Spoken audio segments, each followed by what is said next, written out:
Hello there and welcome to Secretum Histories, a quiet little corner where the ancient world settles beside you like an old friend, and mysteries unfold at the same slow, steady pace as your breath. Tonight we drift into a story woven through sand, stone, and something older than both. It begins long before pharaohs carved their names into limestone, long before scribes dipped reeds into ink, long before the Nile was mapped or measured. It begins with an idea that has lingered for centuries, almost embarrassed to speak its name out loud. What if Egypt's knowledge didn't begin with humans at all? What if the first architects, mathematicians, healers, astronomers, and record keepers learned their skills not from trial and error, but from beings whose memory stretched further than the desert horizon? And as we settle into this thought, let me ask something gently, the way the night asks the moon to glow a little brighter. Where are you listening from tonight, and what time is resting on your clock right now in your part of the world? It feels fitting to share this moment, you and I, separated by distance but meeting in the soft middle of curiosity and calm. If this story feels soothing or keeps you company as the evening stretches into something quieter, a like or a subscription would mean more than you know. It helps this space stay steady, open, and waiting for anyone who might need a peaceful drift through forgotten history. So let's begin with the desert itself. Not the Egypt of postcards and documentaries, but the older landscape beneath it. A world that existed thousands of years before the first dynasty, when the Sahara was still green and full of lakes where gazelles drank and hunters followed the shadows of the clouds. In that forgotten time, there were no kings, no hieroglyphs, no temples lifting their stone shoulders toward the sky. And yet something was stirring. Something that would shape a civilization in ways that made later generations wonder how their ancestors had learned so much so quickly. It wasn't simply agriculture or flood cycles or convenient geography. It was as if Egypt had awakened one morning with knowledge already in its hands. Many researchers and storytellers have pointed out how abruptly Egypt became Egypt. One moment, you have small settlements of farmers and hunters living simple lives, passing their days in quiet routines. The next moment, almost without warning, grand cities rise from the ground with astronomical precision. Mathematics appears with a level of sophistication that rivals later civilizations. Medicine blossoms into a system so advanced that some practices are still recognized today. Writing arrives not as a clumsy first attempt, but as a fully formed language with structure, nuance, and purpose. It's as if someone handed humanity a finished book rather than letting it scribble drafts. In the quiet hours of the night, when the world feels a little more open to possibilities, it's easy to imagine a scenario that scholars of myth have whispered for generations. According to the oldest stories carved into temple walls and passed from priest to pupil, Egypt didn't learn everything on its own. It was taught, not by neighbouring tribes or wandering sages, but by beings known as the Netaru, sometimes called gods, sometimes called teachers, sometimes called those who came from the sky. Their tales describe them not as supernatural figures of fantasy, but as leaders, engineers, healers, and astronomers who brought knowledge the way a traveller brings gifts. Among them were names that echo across thousands of years. Thoth, the keeper of writing and measurement. Ptah, the maker of forms, the one who planned creation like an artisan at his workbench. Osiris, who taught agriculture and law. Isis, who mastered healing and protected knowledge like a guardian of memory. To later generations, these became divine figures, symbols of ideals and forces. But in the earlier stories, they behaved almost like living beings who walked the riverbanks and taught humans how to build, plant, count, and understand the stars. These stories feel less like myth and more like memory softened by time. As the idea settles deeper, it becomes clear why some people look at Egypt and sense something slightly out of place. The alignment of the pyramids mirrors the belt of Orion. The causeways match solar events with uncanny accuracy.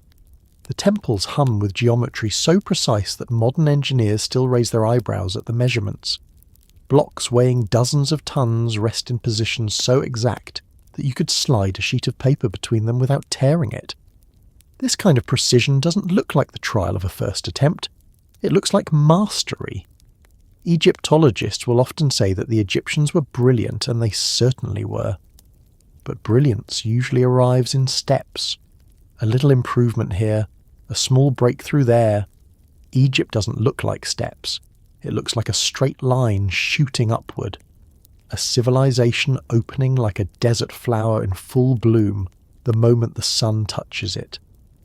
Of course, human ingenuity can explain much, but sometimes the simplest explanation is not the one we expect.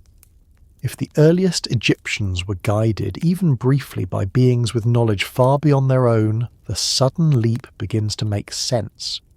It would explain why the earliest writing system was so advanced, why their medical papyri read like textbooks instead of experiments, why their astronomical observations rival those of much later cultures. It would explain why so many of their texts insist that their knowledge was not invented but inherited. Take the story found in the Temple of Edfu, where priests recorded an ancient memory of a time when the world was rebuilt after a great catastrophe. According to this tradition, the early gods returned to teach humanity how to construct cities, temples, and calendars. They describe these beings as tall, luminous, and wise, arriving from a land that no longer existed, a place swallowed by water or swallowed by time. When the priests were asked who these teachers were, they simply said they were the ones who brought the knowledge that allowed Egypt to rise. It's tempting to assume these records are symbolic or metaphorical, but the way they're written feels strangely matter-of-fact, almost bureaucratic. They list tools, materials, measurements, and instructions. They describe the rebuilding process step by step, as if copying from an old manual. Nothing in these texts suggests fantasy. Instead, they read like survivors documenting how their ancestors restored a civilization, guided by teachers who understood the world far better than they did. The Great Pyramid offers another quiet puzzle, not just its size, but its internal geometry. The shafts, the angles, the acoustics, the way each chamber relates to the next through proportions that match planetary cycles and star movements. It doesn't behave like a tomb. It behaves like a machine, one designed by someone with a deep understanding of physics, geometry, and resonance. Whoever created it knew not just how to move stone, but how to manipulate space and sound. That kind of knowledge doesn't appear suddenly unless it's borrowed from somewhere else. Even the Sphinx carries a whisper of something older. Its body shows erosion patterns that suggest it once stood in heavy rainfall, hinting at an age far older than dynastic Egypt. If that's true, then the builders of the Sphinx belonged to a civilization lost long before the first pharaoh. And if they left traces of advanced stonework and celestial alignment, those traces might be echoes of an even older culture, one guided by beings whose footprints were already fading when Egypt began writing its first stories. The myths of creation speak of Zep Tepi, the first time when the gods walked the earth and taught humanity how to build. Scholars often treat this as metaphor, but in the soft glow of midnight, it feels almost like memory. A memory preserved not in bones or pottery, but in stories repeated so faithfully that they survived the collapse of worlds. Many ancient cultures have their own version of skyborn teachers. In Mesopotamia, the Apkallu, who brought lore and knowledge. In India, the beings who descended to share the Vedas. In the Andes, Virakosha, travelling from the lake to teach agriculture and architecture. These patterns suggest something more than coincidence.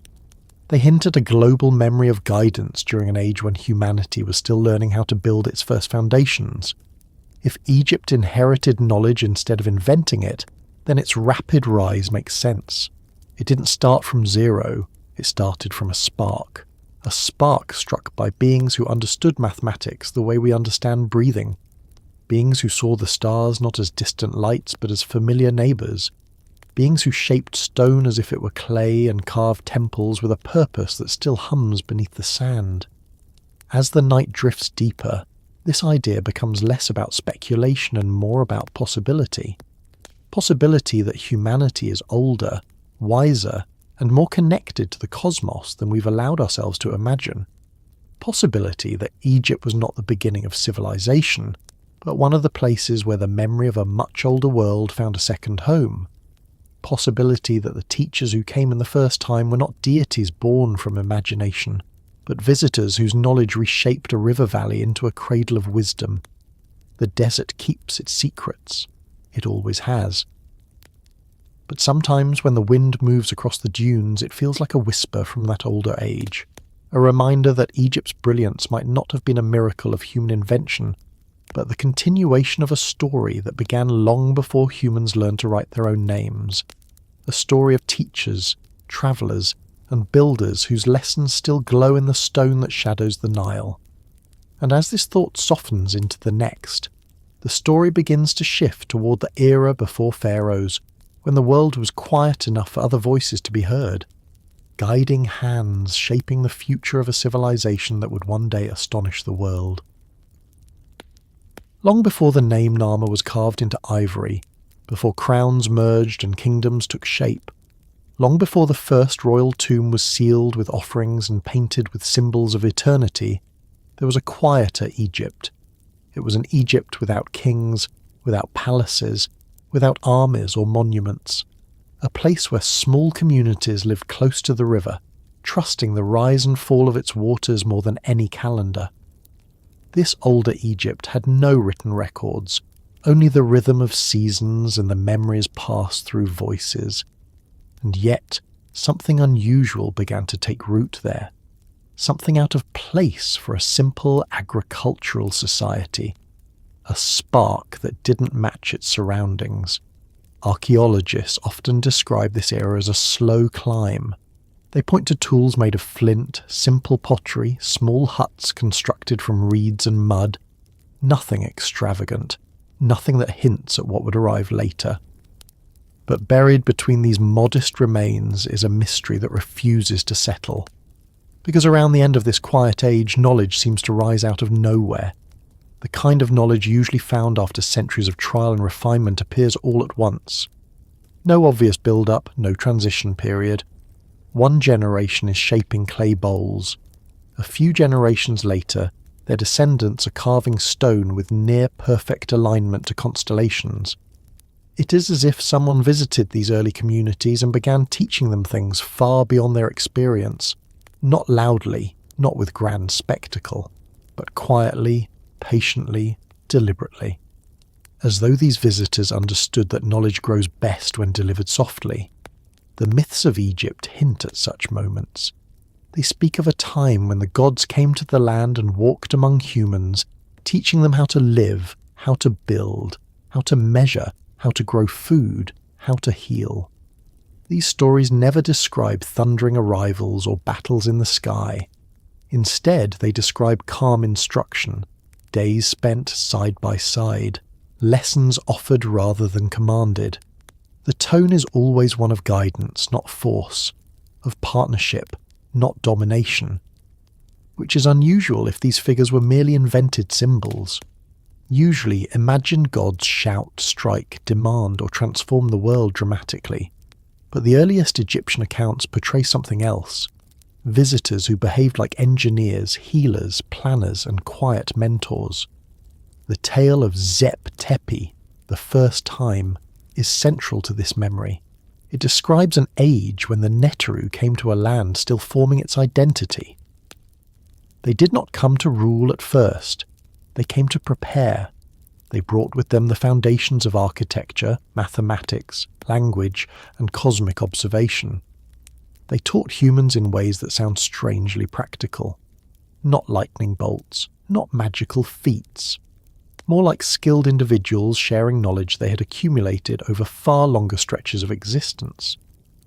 These beings were said to be tall, striking, composed, and capable of extraordinary longevity. They lived among humans for periods that stretch the imagination. Some texts describe reigns lasting thousands of years, recorded not as metaphors but in lists and registers. Even if those numbers are symbolic, The tone of the accounts suggests the presence of figures perceived as more than human. When looking at the archaeological remains from before the first pharaoh, there is a sense of waiting. Small settlements sit beside the Nile, their footprints simple and humble. But then, one day in the archaeological record, larger structures begin to appear. More careful layouts, more mathematical proportions. Communities shift from scattered huts to organised villages. Graves become more elaborate, hinting at new social structures. Pottery becomes refined.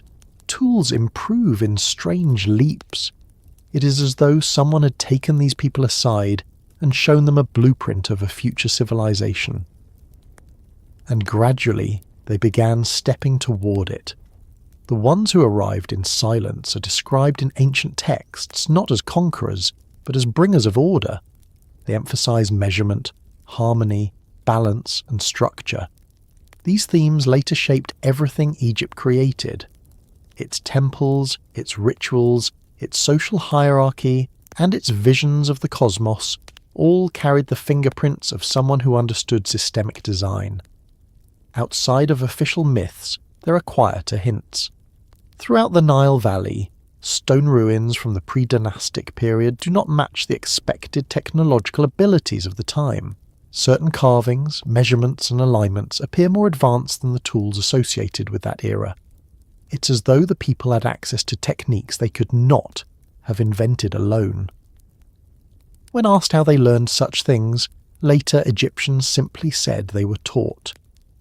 Early communities did not build pyramids. They did not carve statues of granite. They did not shape obelisks. Those skills appear almost fully formed centuries later. But the groundwork, the understanding of place, rhythm, cycles, and cosmic patterns, seems to have been planted much earlier, like seeds carried from somewhere else. If those seeds were left by visitors, it would explain why Egypt's rise feels like the sudden ignition of an older memory. Cultures typically evolve in steps. Egypt leaps, one moment a river valley, the next a kingdom of uncanny stability and precision. And when a civilization leaps, something or someone usually provided a ladder. Records found in later temples often refer to a time when the Netaru governed the land before humans ruled it. Not in the sense of gods on thrones, but in the sense of teachers directing the foundation of society. They walked beside early humans, not above them. They built, designed, healed, and guided. And when their time was finished, they withdrew from daily life and left the care of the world to the first human rulers. Those first rulers were remembered as the Shemsu Hor, the followers of Horus. They did not appear suddenly as simple villagers elevated by chance. They appear in the records as individuals trained, prepared, and taught. The tone implies mentorship, a passing of responsibilities, a guided transition from divine teachers to human leadership. This creates a bridge between myth and archaeology, where a mysterious shift in power and knowledge aligns with the arrival of more organised and skilled ruling groups. When modern researchers look at the tools of pre-dynastic Egypt, they find crude axes and stone blades, but when they look at the earliest royal constructions, they find precision stonework that seems impossible without advanced tools. This discrepancy is often explained away, but the gap between what should be and what is remains wide. Something inspired that sudden competence. Something pushed the people toward a level of organisation that usually takes centuries to develop. Some people argue that these visitors were not gods at all, but a remnant of a lost civilization, survivors of a global catastrophe. Perhaps the same world hinted at in Plato's Atlantis, or in the flood myths of countless cultures. If survivors carried advanced knowledge to early Egypt, those communities would have seen them as extraordinary beings, not supernatural, but immensely skilled. Longevity could have been exaggerated, abilities misunderstood. But the influence would have been real. Knowledge transferred quietly from a dying world to a young one. Others believe these visitors were not human in any familiar sense, pointing to depictions of the Netaru with elongated heads, unusual proportions, and symbols describing them descending from the sky. Whether literal or symbolic, these images reflect a memory of beings who did not look like ordinary humans. If they were extraterrestrial or interdimensional in origin, they would not need to announce themselves with force. They could have come as observers, scientists or custodians, watching humanity develop and choosing certain places to nurture. Egypt would have been a perfect place for such guidance. A stable river, fertile land, predictable cycles, a climate that preserved knowledge, a landscape where stone could endure thousands of years, a people receptive to learning, a culture that valued order. When examining the pre-dynastic period, some researchers notice bones with unusual proportions, elongated skulls, height beyond the average, features inconsistent with local populations.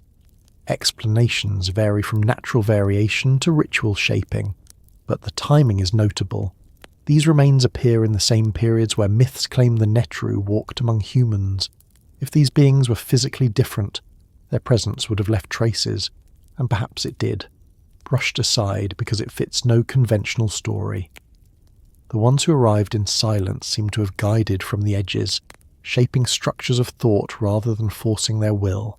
And Egypt, with its calm, slow-moving river and its people attuned to cycles, absorbed that guidance with remarkable grace. The early farmers didn't suddenly understand engineering, but their descendants began to think in new ways. They understood alignment, proportion, and record-keeping. They learned to anticipate the world instead of simply responding to it.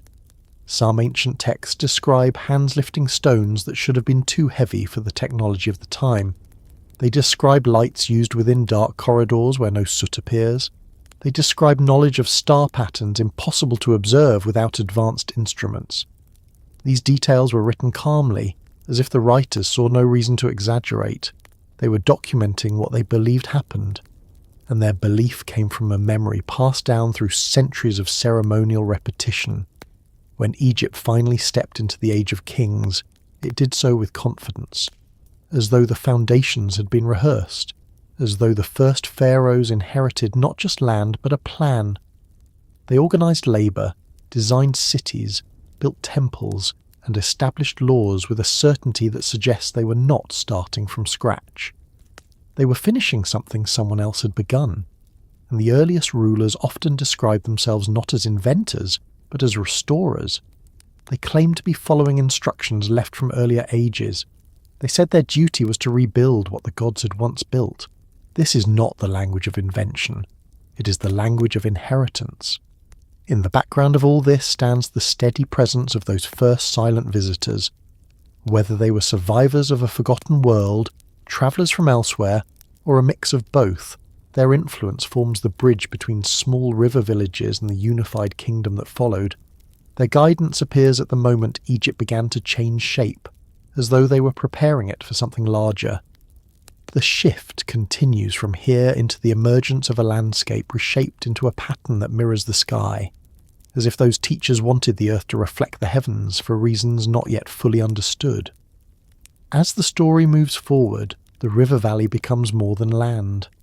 It becomes a canvas for ideas far older than the people who lived there, and those ideas begin to rise in stone, forming structures whose purpose still hums softly beneath the desert wind, waiting for anyone willing to listen closely enough to hear the next part of the story.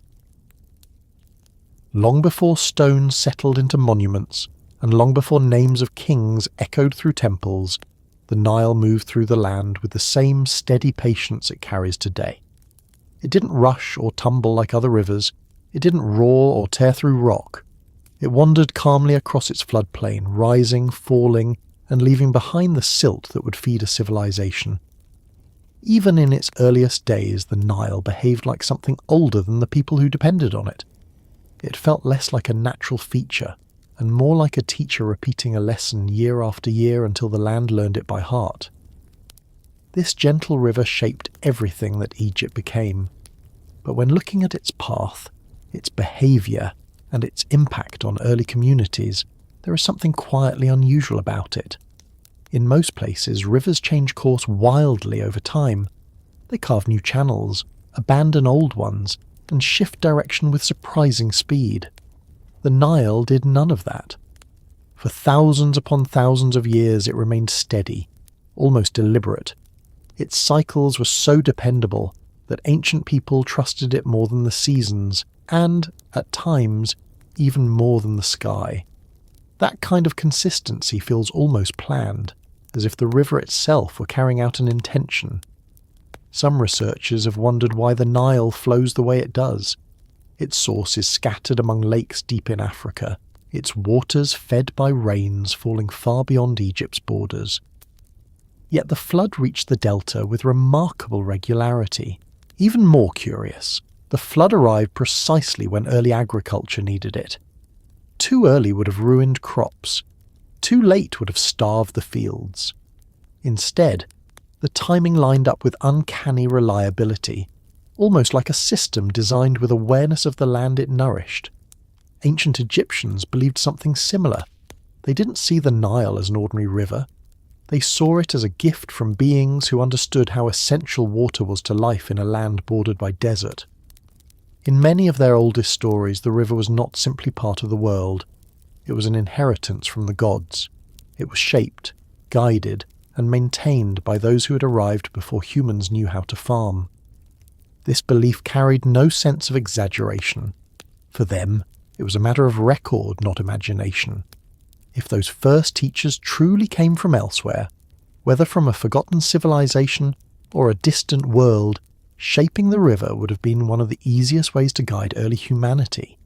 Instead of building machines or giving instructions directly, they could have adjusted the landscape itself. A river placed in the right place, with the right timing and behaviour, would teach people how to survive without needing constant intervention. It would model cycles, stability, and patience. It would encourage settlement and cooperation. It would prepare a foundation for something larger. It's possible to imagine how such shaping might have happened, not through dramatic forces or visible manipulation, but through knowledge of hydrology, climate, and geography far beyond what early people understood.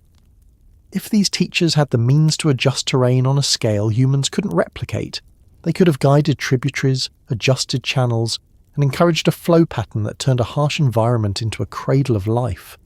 Nothing in the later myths contradicts this. In fact, they reinforce the idea that the Netaru understood the natural world intimately and altered it with precision rather than force. The earliest farmers along the Nile lived in harmony with a landscape they never questioned. They adapted to the river's cycles, built homes on mounds that lifted them above the flood, and planted crops in soil still wet from retreating water. Over time they learned to irrigate, to predict, and to store. But the spark that allowed these communities to thrive so quickly might have come from a landscape already prepared for them. If the river were shaped with intention, it would explain why so many aspects of Egyptian life later centered around balance, rhythm, and order. The Nile itself was a living example of those principles. It taught that stability was possible even in a world of constant change. It taught that patience brought reward. It showed that cycles were not something to fear but something to rely on. These ideas became the backbone of Egyptian philosophy, architecture, medicine, and governance. They did not arise randomly. They formed because the river itself allowed them to flourish. When examining satellite images of the Nile Valley, modern researchers see patterns that suggest unusual shaping. The course of the river hugs certain geological features with surprising precision. The floodplain widens and narrows in ways that seem optimized for agriculture and settlement. Some areas remain consistently fertile, while others form natural boundaries. This isn't unheard of in river systems, but the Nile's patterns have a striking alignment with human needs, almost as though someone designed them with the future in mind. Additionally, the placement of early settlements aligns with an understanding of the river that feels advanced for the time. People built near points where the river curved gently, where soil was richest, and where seasonal changes were least disruptive. It's possible they discovered these sites through trial and error, but the precision and distribution suggest guidance. The earliest communities acted like they were following a plan they hadn't created themselves. When the first monumental structures began to rise in Egypt, they did so in places where the river encouraged stability. Giza, Saqqara, Abydos, and other sacred sites are arranged along the Nile in a pattern that mirrors constellations and celestial alignments, but they also match geological ridges, fertile zones, and naturally elevated points that protect them from flooding. This suggests an awareness of the landscape on both earthly and cosmic scales. If early Egyptians learned surveying, alignment, and planning from visitors who understood both of these realms, their placement of monuments makes perfect sense. The river itself became a map of memory. Its flow carried stories from generation to generation. Priests, farmers, and builders all understood the Nile as something more than water. They saw it as a path that once guided beings of immense knowledge. The titles given to the gods reflect this. Osiris as Lord of Regeneration, symbolizing the flood's renewal. Isis as Protector of Life, echoing the river's nurturing role. Thoth as Master of Measurement, mirroring the precision required to predict and manage the flood. These associations were not random. They reflect a memory of beings who shaped the environment with purpose.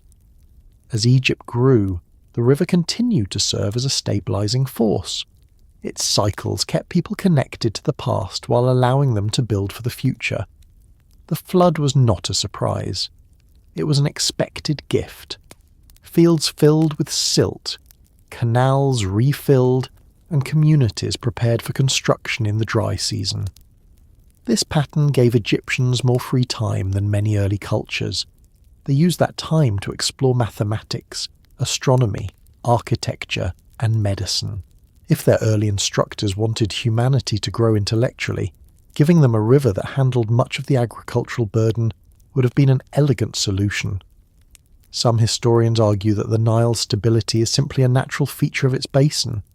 But even if that were true, the way Egyptians interpreted it suggests something else. They believe the river was deliberately placed to support human life and learning. Their oldest texts treat the Nile as a legacy, not an accident. They claim it was given to them, not discovered.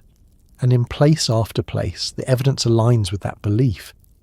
There are geological clues that the Nile once flowed differently, but its modern path solidified in ways that favoured human settlement. Some anomalies suggest reshaping on a scale difficult to explain with simple erosion or tectonic movement. These changes occurred long before recorded history. If a civilization with advanced abilities existed during that time, it could have influenced the river's course. The result would be the landscape we see today, a valley perfectly suited for a complex culture to emerge. The idea becomes even more intriguing when considering the way Egyptian architecture interacts with the river. Temples were built to face certain points of the horizon. Causeways aligned with specific celestial events. Cities were placed at intervals that create ratios still studied in sacred geometry. These patterns seem to mirror both the sky and the river, as if both were part of a single blueprint. The fact that this blueprint appears fully formed in early Egypt suggests its origin might predate the civilization itself. If the Nile was shaped intentionally, it may have served as a memory encoded in the landscape, a memory left behind by teachers who understood that humans would forget details but remember patterns. The river's behaviour, its gifts, and its predictability would carry the message quietly through time. Even as dynasties rose and fell, the Nile would repeat the same lesson, that order can be trusted, that harmony is possible, and that the world has structure beneath its surface. This memory flowed into daily life. Farmers learned to read the watermarks on canyon walls. Priests interpreted the colour of the flood as omens of the year ahead. Builders planned projects based on the river's timing. Families stored grain when the flood was unusually high. In every way, the river taught people how to understand change without fear. When the flood came higher than expected, it did not bring panic. It brought gratitude. When it came lower, communities responded with organisation rather than chaos. This resilience was not innate.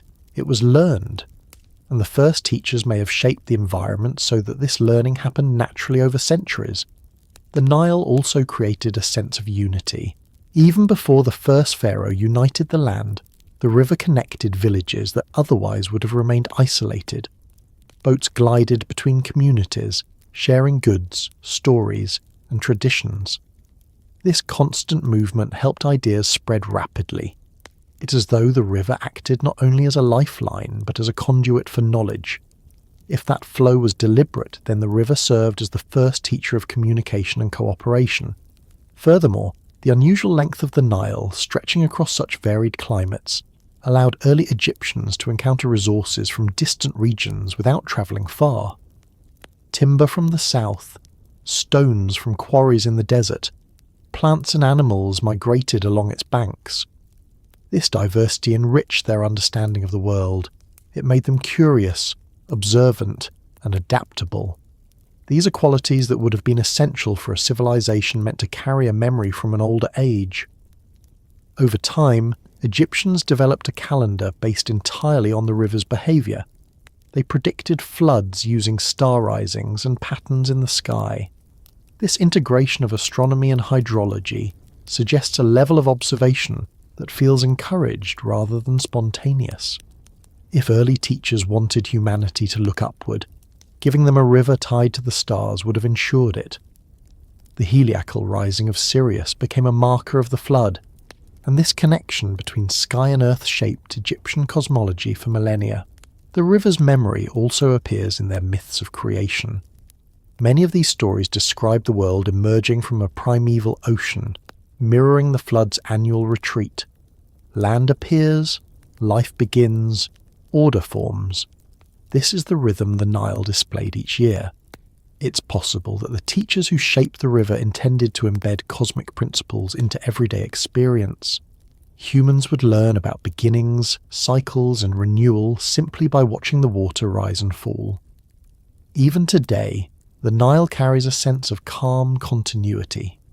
Standing beside it, one can feel the weight of history, not in grand events, but in the steady passage of seasons. The water moves with a confidence that comes from repeating the same route for ages.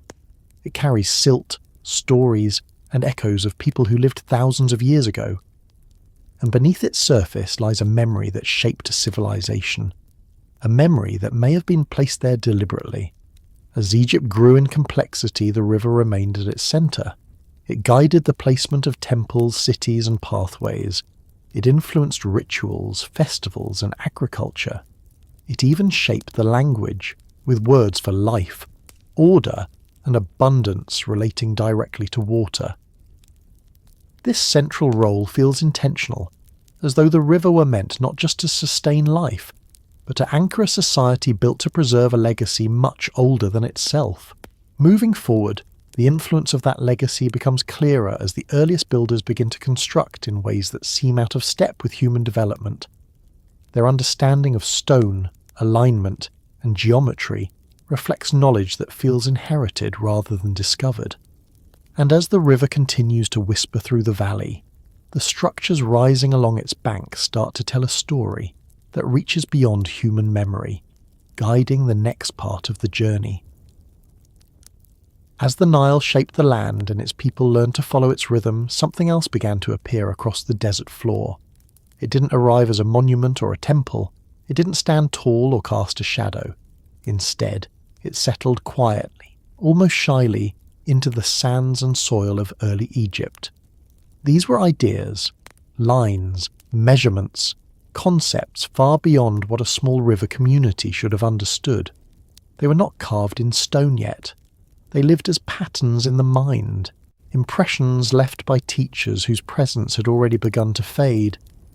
Long before the pyramids took form, long before the first stone was laid, these invisible blueprints were already shaping the future. Archaeologists often look for gradual development in civilizations. They expect to see humble beginnings, followed by small improvements and eventually the confident mastery of a craft. But in Egypt, the pattern is uneven. Instead of a staircase, it looks like a horizon suddenly lit by sunlight. One moment the tools are simple, the structures modest, the knowledge limited. The next moment, complex engineering concepts appear, complete and efficient. It is difficult to explain this without imagining a spark that came from somewhere beyond ordinary experience. Even the earliest attempts at construction in Egypt reveal hints of advanced understanding.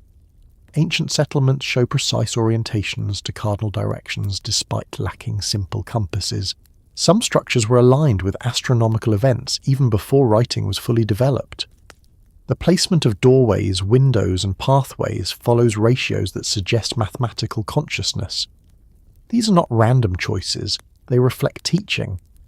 Someone had already explained that the world moves in patterns, and that understanding those patterns gives structure to life.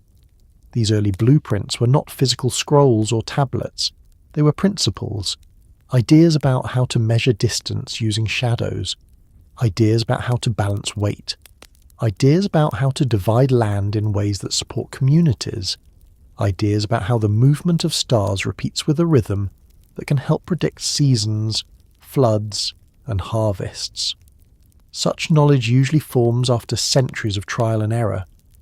Yet in Egypt, it appears as if someone placed a completed set of instructions in the minds of early builders.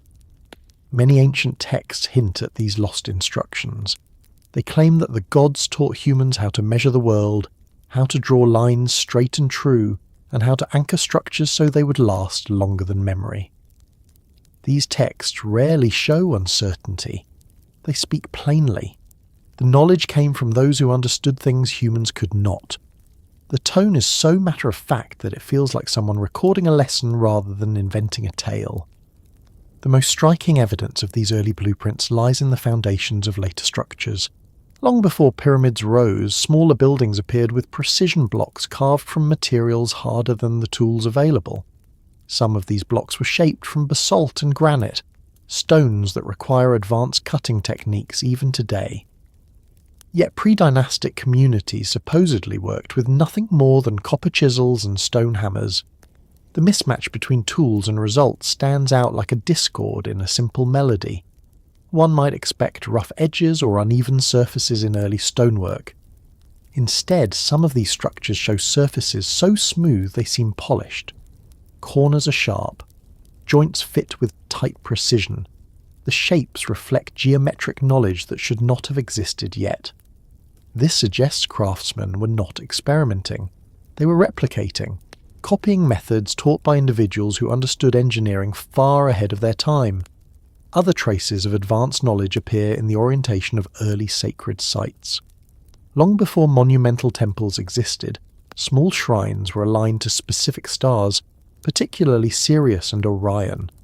These celestial alignments later became central to Egyptian religion, but they first appear long before astronomy should have evolved. The precision of these orientations implies tools or methods that went beyond simple observation with the naked eye. It takes careful measurement to align a structure with a star that appears only briefly in the dawn sky once each year. Yet early Egyptians did this with an accuracy that feels unsettling for such a young culture. There are also clues hidden in how land was divided.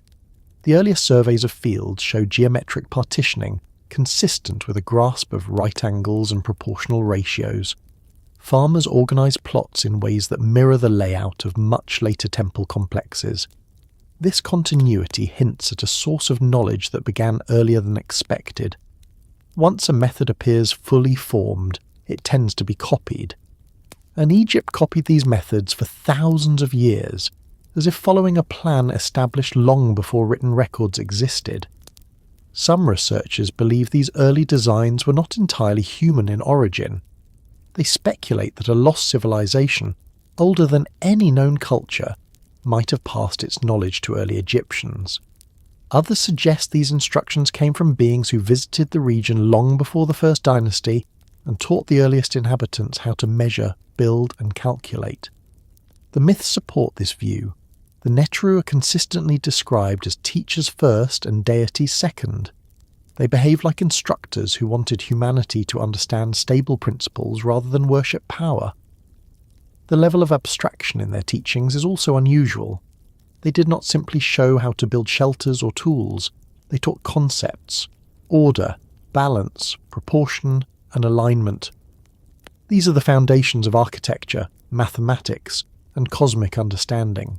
Civilizations normally begin with practical skills and move toward conceptual frameworks much later. Egypt reversed this pattern. Concepts came first. Practical application followed. This suggests guidance from beings who already understood advanced systems and wanted humans to apply them gradually as they developed.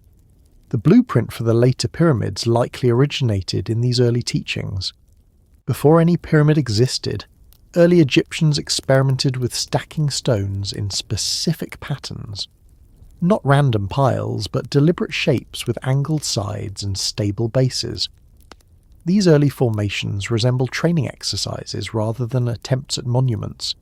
They're too small to serve as tombs and too carefully crafted to be casual structures. They look like practice models. Perhaps someone had shown the people how to build something much larger, but they needed time to adjust to the scale. One site in particular stands out. In the region near Abydos, remains of early stone structures display a level of planning unexpected for the era.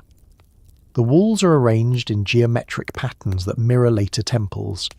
The layout follows principles of symmetry and balance. Even the drainage systems reflect forethought.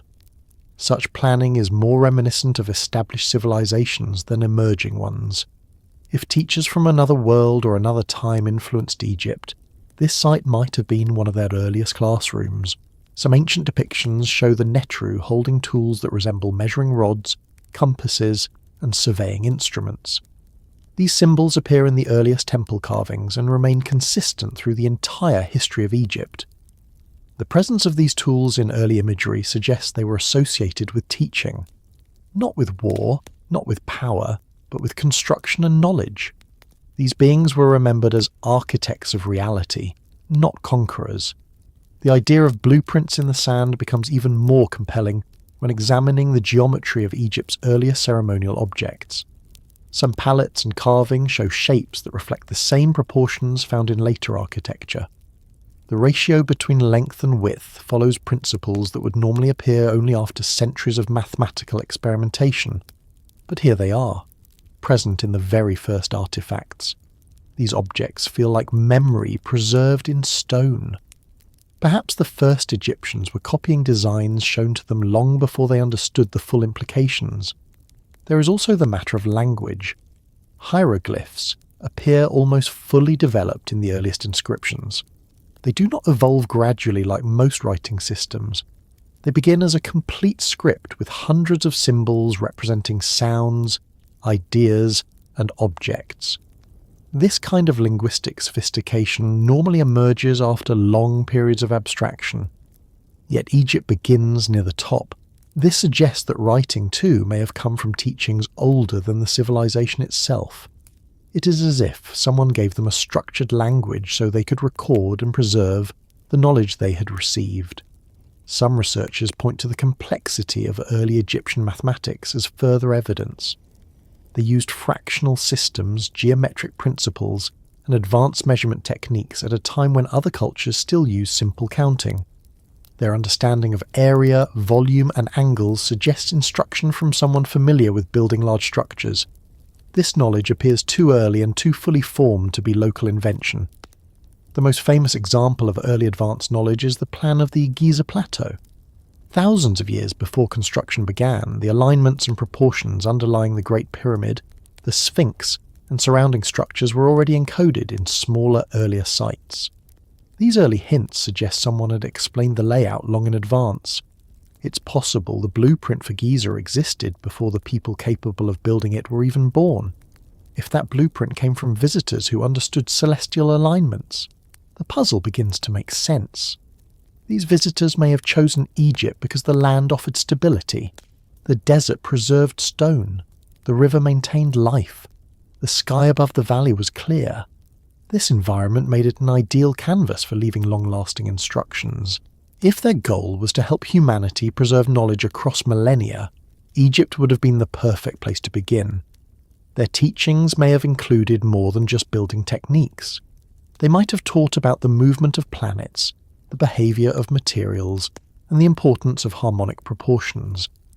These concepts appear in Egyptian temples in subtle ways.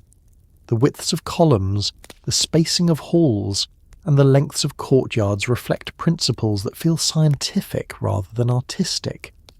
The idea that they emerge from simple observation seems unlikely when compared to the consistency across centuries. One of the clearest examples of this consistency is the use of the golden ratio in early constructions. This mathematical proportion appears throughout Egypt long before it is documented elsewhere. It seems to guide the layout of rooms, the heights of walls, and the placement of features. The presence of such a ratio implies knowledge beyond basic geometry. It suggests an understanding of harmony and design that visitors with advanced knowledge might have possessed. As time passed, these early blueprints evolved into larger and grander projects. The mastabas of early dynasties show increasing sophistication, as if builders were gaining confidence in applying the principles they had been taught. They experimented with weight distribution, foundation depth, and angle stability. Some experiments succeeded, others did not, but the pattern shows growth along a predetermined path, as though the people were following instructions left by those who understood the end goal. Evidence of advanced planning also appears in how construction sites were chosen. Many temples and tombs were placed on bedrock that offered structural stability. Early Egyptians selected these locations with remarkable accuracy. They understood which ground could support heavy stone and which ground would shift. This practical knowledge aligns with the idea that someone had taught them long before they had the tools to explore on their own. Even the tools themselves hint at foreign guidance. Copper chisels, the primary tool of early Egypt, are too soft to cut granite effectively. Yet granite was used extensively in early monuments. This suggests that techniques for shaping stone may have involved methods now lost. Heat, vibration, or other forms of energy might have been employed. These methods would appear magical to people of the time, but to advanced visitors they would have been simple applications of known principles. As Egypt moved toward its first major monuments, the invisible blueprints in the sand became visible in stone. The early structures reveal a confidence that seems unusual for a civilization at that stage. They built straight lines, accurate angles, and smooth surfaces on a scale that suggests memory, not invention. They were following teachings they did not fully understand yet trusted deeply. This quiet emergence of advanced knowledge shaped everything that followed. It influenced the first dynasties, guided the placement of temples, and determined the proportions of monuments that would astonish the world. And as the sands shifted and settled over centuries, those initial blueprints remained beneath the surface, guiding every stone that would later rise into the sunlit air. From here, the story continues into the era when these invisible instructions become something more tangible. The stones themselves begin to speak, and the hands that carved them hint at origins far older than Egypt itself. As the blueprints settled quietly beneath the sands and early Egyptian communities began to shape their surroundings with newfound confidence, something remarkable started to rise from the earth. It did not appear all at once. It began with small experiments, modest structures, and patterns traced into the ground. But over time, these simple shapes evolved into something astonishing. Stone, once a stubborn material used only for small tools or occasional markers, became the central medium of a civilization. The transformation from humble mud brick to massive stone architecture did not follow the usual path seen in other cultures. It leapt forward as though guided by hands already familiar with the weight and stubbornness of granite. The earlier stone projects in Egypt show an understanding of materials that seems too advanced for their era. The people knew how to select stones based on grain, density, and durability. They recognized which types resisted erosion, which could handle weight, and which broke cleanly. This level of expertise normally takes generations to develop. Yet in Egypt, it was present from the start, appearing like knowledge carried from somewhere else. The idea that these early builders learned entirely through trial does not match the sudden precision in their work. Some of the first large stone structures were not built as final monuments, but as experiments in weight and pressure. early mastabas show angled sides that distribute stress evenly, preventing the walls from collapsing inward. This principle would later be perfected in pyramids, but it appears early, almost like a lesson taught by experts who understood the properties of stone better than anyone else in the region. The people did not stumble upon these ideas. They followed a pattern. The transition from small stone blocks to massive megalithic forms happened faster than expected. At sites like Hierakonpolis and Abydos, the earlier stone buildings revealed joints so tight that even a thin blade could not slip between them. This level of craftsmanship requires advanced tools or techniques that are absent from the archaeological record. Copper chisels, the primary tools of early Egyptians, cannot produce the smoothness seen in granite surfaces. Copper bends and deforms long before granite yields. Yet the builders shaped granite repeatedly, confidently, and with clean accuracy. This contradiction leads many researchers to suspect that some knowledge or technology used in early Egypt has been lost. It may have been a method so familiar to the first teachers that they did not think to preserve it, or it may have been something that could not be easily replicated once their presence faded. The stone surfaces, cut with precision far beyond what the tools allow, hint at methods that involved heat, vibration, or advanced forms of abrasion. These methods could transform impossible tasks into ones the people understood well enough to continue even without fully grasping the underlying physics. One of the most striking examples of early advanced stonework is found in the sites associated with the earliest kings. Long before the Great Pyramid, there were structures that revealed an uncanny knowledge of geometry and stability. Some of these buildings contain doorways carved from single blocks of stone weighing tens of tons. Moving and shaping such material requires coordination that surpasses what early societies typically demonstrate. Yet Egypt displayed it confidently, almost like a culture guided by architects who already knew what was possible and what could be achieved with collective effort. The use of stone in Egypt goes beyond practicality. It carries a symbolic weight.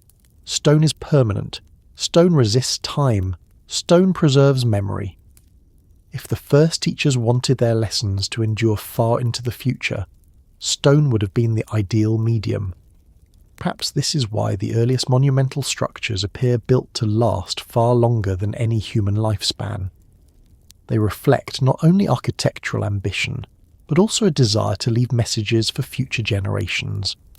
When examining the layout of early stone buildings, one notices patterns that mirror celestial alignments. Walls point toward solstice markers. Courtyards capture sunlight at specific moments of the year. Shadows fall in shapes that reflect the cycles of the sky. These alignments appear intentionally designed rather than emerging from intuition, and they continue for thousands of years with little variation. This consistency implies that the original designers understood astronomy with a precision unexpected for their era. The earliest Egyptian architects also displayed a mastery of proportion. Many structures follow ratios that align with mathematical principles modern scholars only later formalized. These include the golden ratio, specific harmonic proportions, and geometric relationships that optimize stability and visual balance. Such ideas appear without the lengthy period of experimentation seen in other cultures. They appear fully formed. This suggests instruction from individuals who already understood these concepts deeply. The sheer scale of some early projects challenges modern assumptions. At the quarries of Aswan, unfinished obelisks reveal cutting techniques that defy the tools available. The quarry marks suggest a form of removal that is difficult to replicate today without specialized equipment. Some of the granite blocks transported from Aswan to northern sites weigh dozens or even hundreds of tons. Moving such material across hundreds of miles with simple wooden sledges seems implausible. Some believe rollers were used, but the desert sand does not support this method effectively. Others imagine lubrication systems, but evidence remains inconclusive. The simplest explanation may be that the early Egyptians were replicating methods taught to them by visitors who understood engineering techniques that are still not fully understood. Even when examining the precision of early stone boxes and sarcophagi, one sees an understanding of tool control far exceeding copper chisels. The interiors of some boxes are so smooth that they seem machined. The corners are sharp, the surfaces are consistent, the symmetry is near perfect. These qualities suggest tools guided by steady principles rather than trial and error. If the first architects used techniques passed down from those with advanced abilities, then the presence of such precision suddenly makes more sense. Many researchers argue that the labour force of early Egypt was immense and efficient enough to produce monumental stonework through human effort alone. But vast manpower does not explain precision. Large groups of people can move stones. They cannot replicate geometric perfection without guidance. The idea that thousands of individuals completed these projects without a conceptual foundation feels incomplete. What they needed was direction. And according to ancient texts, that direction came from teachers remembered as gods. The Netaru were often depicted holding tools associated with measurement. Their symbols include rods, squares, and instruments shaped like arcs and loops. These items resemble tools used in surveying and alignment. Their presence in early iconography reflects an association with architecture and order. The people saw these beings as creators who established the first structures and taught humans how to emulate those designs. The depictions may not be literal, but they reflect a memory of instructors who built with purpose and precision. The influence of these early architects becomes even more apparent in later monuments. The Step Pyramid of Djoser represents the first major attempt at large-scale stone construction in recorded history, but it appears too sophisticated for a first attempt. It includes multiple layers, chambers, tunnels, and surrounding walls that follow precise patterns. Its corridors align with cardinal directions. Its proportions reflect geometric understanding. It looks like the work of architects who are not discovering but remembering. The architect Imhotep is credited with designing this structure. He is remembered not only as an architect but as a scholar of astronomy, medicine, and mathematics. His reputation suggests a figure who preserved knowledge from earlier times. His abilities appear unusual for a single lifetime, implying access to teachings that predated him. Many legends describe him as a human instructed by the gods. This theme repeats across Egyptian history. When architects achieve the extraordinary, the people attribute it to divine instruction rather than personal brilliance. The systems used to shape stone also reflect an understanding of materials that goes beyond simple techniques. Egyptians recognized that certain stones vibrated at specific frequencies. Temples constructed from these stones exhibit acoustic qualities that seem intentionally designed. Chanting inside certain halls creates resonance patterns that amplify sound in unusual ways. This suggests architects who understood how vibration interacts with structure. Such knowledge resembles fields of physics that developed much later, making it unusual for ancient builders to apply instinctively. Some temples also show complex interlocking stone blocks, designed to withstand earthquakes or structural shifting. The blocks include jigsaw-like shapes that distribute weight and resist displacement. This engineering feature appears in early sites, suggesting long-standing principles taught by people familiar with advanced design. These builders did not simply stack stones, they engineered stability. The appearance of perfectly cut stone boxes in places like the Serapeum of Saqqara raises additional questions. Some of these granite containers weigh dozens of tons and feature interior angles so exact that even modern tools struggle to replicate them. Some surfaces reflect machining marks that do not match the use of copper tools. If these boxes were crafted using techniques lost to time, their existence hints at a technological capability that may have come from those first teachers. Transportation of stone poses another puzzle. Many of the largest blocks used in early sites originate from quarries miles away. Moving them across rough terrain requires coordination and knowledge of physics. The Egyptians used sledges and lubrication systems, but the precision with which they moved the stones suggests guidance from people who understood load distribution. If visitors introduced these techniques, The Egyptians would have followed them carefully, ensuring successful transport. Once the stones reached construction sites, they were arranged with precision that reveals a sophisticated understanding of alignment. Builders used tools that allowed them to orient structures with remarkable accuracy. They oriented pyramids to true north, not magnetic north. The deviation is so small that modern architects still marvel at it. Achieving this without sophisticated instruments requires knowledge of the night sky and careful measurement practices. Such practices suggest thorough teaching long before the sites were built. Many early Egyptian structures also exhibit an understanding of water levels and plumb lines. Builders used water-filled trenches to create level foundations, a technique still used today. Measuring with water requires knowledge of fluid behaviour that the Egyptians appear to have mastered early. This mastery reflects exposure to physical principles that might have been taught by individuals with advanced knowledge. As Egypt moved deeper into its monumental age, the impossible became ordinary. The people adapted to stone with confidence. They lifted enormous blocks to great heights. They created pyramids with internal chambers placed with deliberate precision. They carved statues that maintained consistent scale even when towering above human height. They shaped colossi from single blocks of rock transported from distant quarries.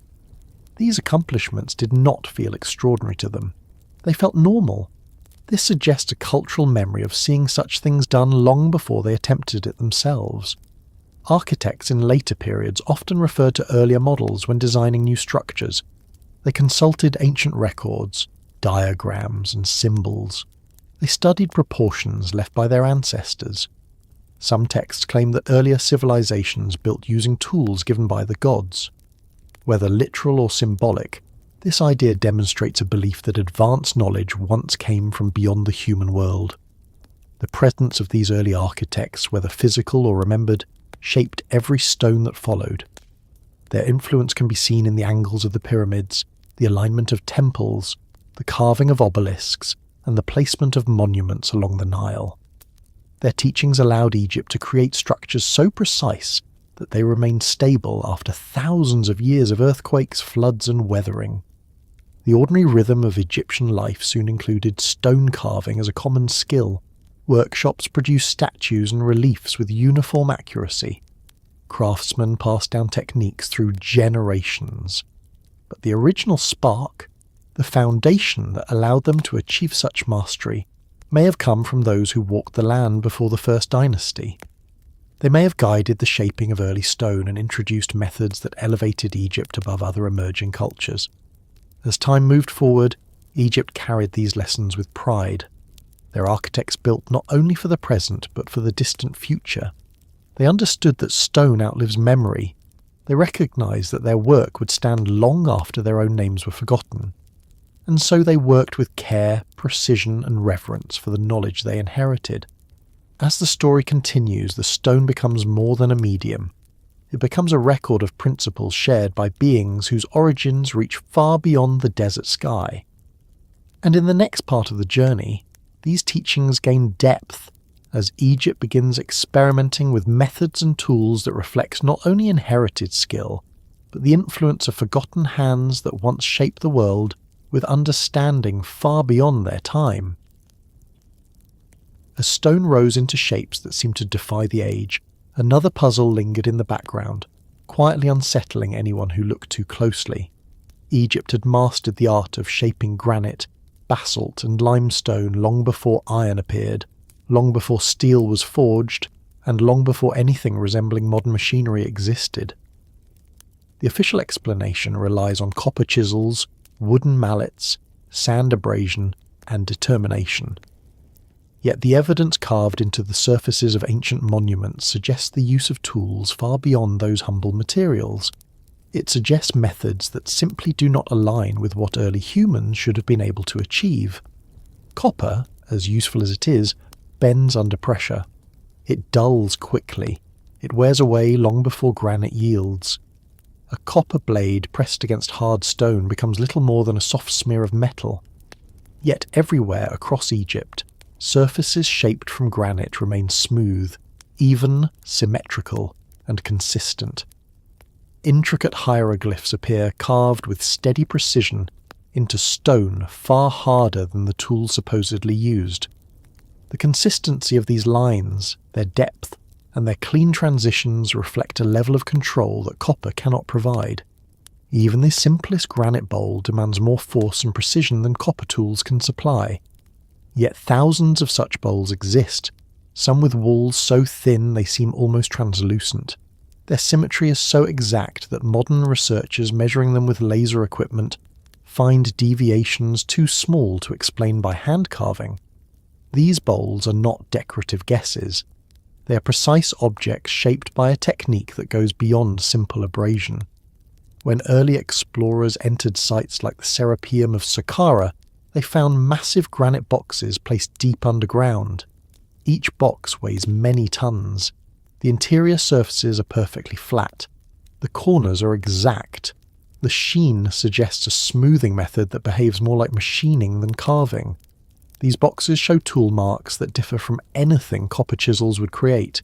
They're crisp and consistent rather than irregular or jagged. They suggest tools with cutting edges far harder than copper and far more stable under pressure. The lid of one such box fits so tightly that air barely passes between the surfaces. This level of precision demands an understanding not only of stone but of geometry and measurement, far beyond what Bronze Age technology allows. It requires tools able to produce repetitive accuracy without drifting or deforming. Some researchers have attempted to recreate such surfaces using copper chisels, wooden mallets, and sand. Their results come nowhere near the original. The surfaces become uneven, the angles drift, the lines wobble. Even with intense effort, the results lack the consistency found in the ancient work. The experiments demonstrate not ancient brilliance, but the limitations of the tools officially credited.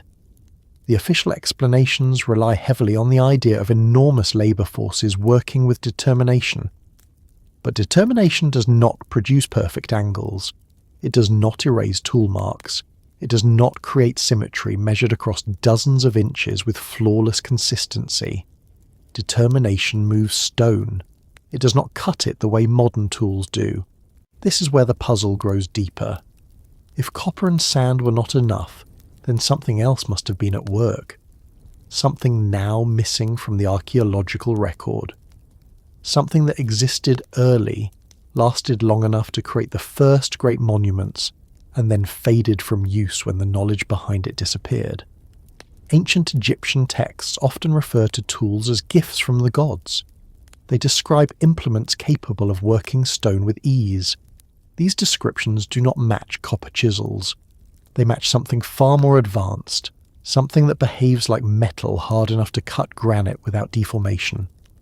The stories treat these tools as ordinary in the hands of the Netaru, but remarkable in the hands of humans. This suggests a memory of instruction using implements the Egyptians did not invent. The mystery becomes more intriguing when considering the impossibility of drilling methods seen in early stonework. Many granite objects contain circular drill marks that spiral evenly, indicating a tool cutting with steady pressure and rotation. Modern engineers recognize these patterns as the result of a drill bit pushed with significant force while rotating at controlled speed. Copper drills cannot penetrate granite this way. They lose their shape quickly. They fail within minutes, yet ancient objects show smooth, deep drill cuts several inches long.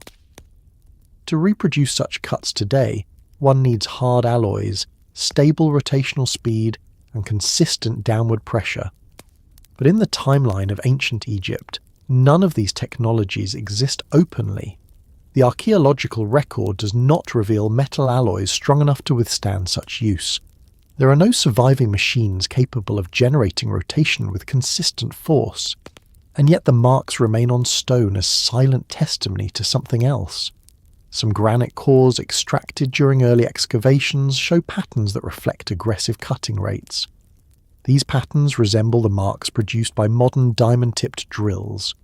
The spacing of grooves, their depth, and their rhythm suggest tools pushing through stone faster than copper would allow.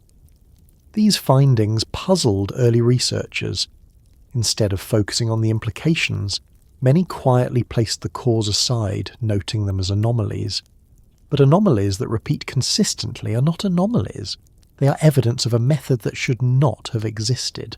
Even more surprising are the saw marks on some stone blocks. These marks show straight lines produced by tools that appear to have cut through granite with long, even strokes. Copper saws filled with sand abrasion can only achieve slow progress. They cannot create consistent patterns at this scale. The surfaces in Egypt show marks made with something far more stable and far more powerful. There are also examples of stone tubes carved with thin circular walls. The edges are even. The surfaces are uniform. Achieving such objects requires hollow drills that maintain perfect shape. The idea that copper could create hollow cylinders with such precision conflicts with metallurgy. The metal simply cannot hold the required shape while cutting granite. Some researchers believe that ancient builders used a form of vibrational resonance to cut stone. They propose that sound waves, heat, or directed energy softened or fractured the stone at specific points. These theories remain speculative, but the evidence carved into the granite supports the idea that something more than simple tools was used. Modern stonemasons recognize that some surfaces in Egypt are too smooth to be achieved by hand tools alone. They appear to have been finished using methods that behave like mechanical polishing. The uniformity across large surfaces suggests machine-like consistency. If one person polished a stone by hand, the strokes would vary, but many stones show no variation. The patterns are repetitive and even, matching what machines can produce but human hands rarely do. The ancient builders also created grooves and channels in stone that follow curved paths with consistent depth. This requires tools with fixed curvature guides, something not present in the archaeological record. Yet the grooves exist, carved into granite thousands of years before mechanical shaping tools should have existed. Some early Egyptian statues also show surfaces that reflect light in ways that indicate extremely fine polishing. The smoothness rivals modern marble sculptures. Achieving such a finish with copper and sand is possible, but extremely time-consuming. The scale and quantity of polished objects in early Egypt suggest a technique more efficient than abrasion alone. Another puzzle lies in the shaping of diorite, one of the hardest stones used in antiquity. Egyptians carved statues from diorite with smooth faces, intricate details and consistent symmetry. Yet diorite has a hardness that would destroy copper tools quickly. The people of the time should not have been able to shape it at all, but they did, repeatedly and confidently, producing statues of such refinement that they still inspire awe. The tools required to shape diorite must have been harder than the stone itself. That means either advanced alloys or unknown methods. If the Netaru taught early Egyptians how to shape hard stone, perhaps they provided tools that were later lost to time, or perhaps they introduced methods that humans could replicate partially but not fully understand, leading to the gradual erosion of the technique over generations. Some ancient images show the gods carrying tools shaped like tuning forks, curved rods, or strange devices attached to cords. Scholars interpret these as symbolic items, but they could represent tools unfamiliar to those who carved them. When a person sees an object far beyond their understanding, they often reduce it to shapes and symbols that feel familiar. These carvings might depict advanced cutting or measuring instruments used by the first teachers. The Egyptians also believed that the gods worked with light. Many temple inscriptions associate divine creation with radiant beams or glowing energy. Some myths describe builders using rays or forces to shape stone. These descriptions sound exaggerated only until examining the stone surfaces that reflect cutting methods inconsistent with ancient tools. If advanced visitors taught early Egyptians how to use energy or resonance to shape stone, the people might have preserved only fragments of that knowledge. Over time, those fragments became ritualized, symbolic, or ceremonial. The tools themselves might have vanished, either taken back by their owners or lost in the shifting sands of history. The presence of giant stone structures also supports the idea of advanced tools. Some blocks weigh dozens of tons, a few weigh hundreds. Moving and placing these stones with ropes and wooden sledges would require superhuman coordination. The Egyptians may have used sledges, but the smoothness of the placement and the absence of damage on many stones suggest more sophisticated methods of lifting and lowering. Some researchers point to the possibility of controlled levitation or vibration-assisted lifting. These ideas sound speculative, but the stones themselves offer silent testimony. They sit on foundations with uncanny accuracy. They align perfectly with surrounding stones. They show no dragging marks. They appear to have been placed gently and deliberately, not forced into position. The sheer variety of difficult techniques used in early Egyptian construction suggests a toolbox that has not survived. The absence of such tools in the archaeological record does not prove they never existed. It only proves they were not made from materials that lasted. If the tools were made from alloys unknown to humanity, or if they belonged to visitors who carried them away, then their absence becomes expected. The people who inherited this knowledge may not have fully understood the tools they were given. They may have used them under the supervision of the first teachers. When those teachers departed, the techniques may have become harder to replicate. Over generations, the memory of the tools may have faded into myth, leaving only the results behind. These results remain embedded in the stone. They reflect methods that should not exist in a Bronze Age culture. They reveal surfaces too smooth, angles too perfect, and shapes too consistent to be created with copper. They imply guidance from beings who understood materials and forces far better than anyone else of the time. As Egypt moved forward, the tools they relied on shifted. Copper gave way to bronze. Later, bronze gave way to iron.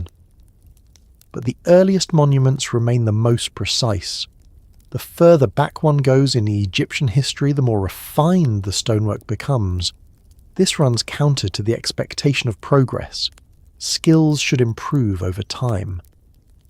But in Egypt, the oldest structures are often the most advanced. This suggests that the peak of technological skill occurred early, not late. As the people continue to build, they preserve the shapes and teachings passed down to them. They mimic the forms taught by the first architects and repeated their proportions. But some techniques were lost. The later pyramids, though impressive, lack the precision of the earliest ones. The decline in skill suggests reliance on inherited techniques without access to the original tools. In the quiet light of this realization, the story shifts from tools to the knowledge behind them. The next part of the journey moves toward the way these methods created structures that resonate with the landscape, the sky, and the desert around them, revealing patterns that extend far beyond mere construction. As the story of stone and forgotten tools settled into the landscape, Egypt entered a phase where architecture grew not only in size but in purpose. Buildings were no longer simple shelters or tombs. They became instruments. They became resonant spaces shaped with intent. They responded to sound, light and motion in ways that seemed designed rather than accidental. These places held qualities that made early visitors describe them with a kind of respectful calm. They said the temples hummed. They said the walls carried energy. They said certain halls vibrated with something that felt alive. The earliest of these temples did not rely on decoration or ornament to impress those who entered. Their power came from proportion, material, and alignment.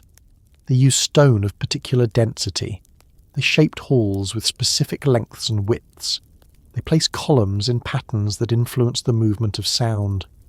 Everything in these structures suggests the hand of architects who understood more than craftsmanship. They understood resonance. They understood how materials behave when exposed to certain frequencies.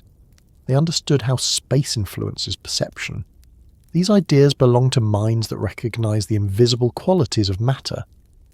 One of the most striking features of these temples is the way sound behaves inside them.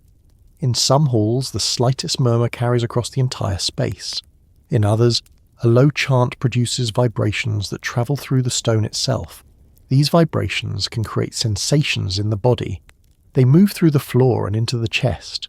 They linger in the air long after the sound ends. The effect is so distinct that modern researchers studying acoustics found measurable patterns in these ancient halls. Their discoveries revealed deliberate design. The architects shaped these spaces with ratios that create standing waves, echo paths, and harmonic resonance. This is not a small achievement. It requires knowledge of sound waves, reflection, and absorption.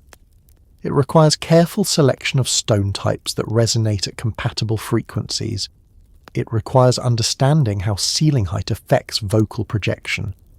Achieving this through trial would take countless attempts, yet Egypt produced it early and confidently.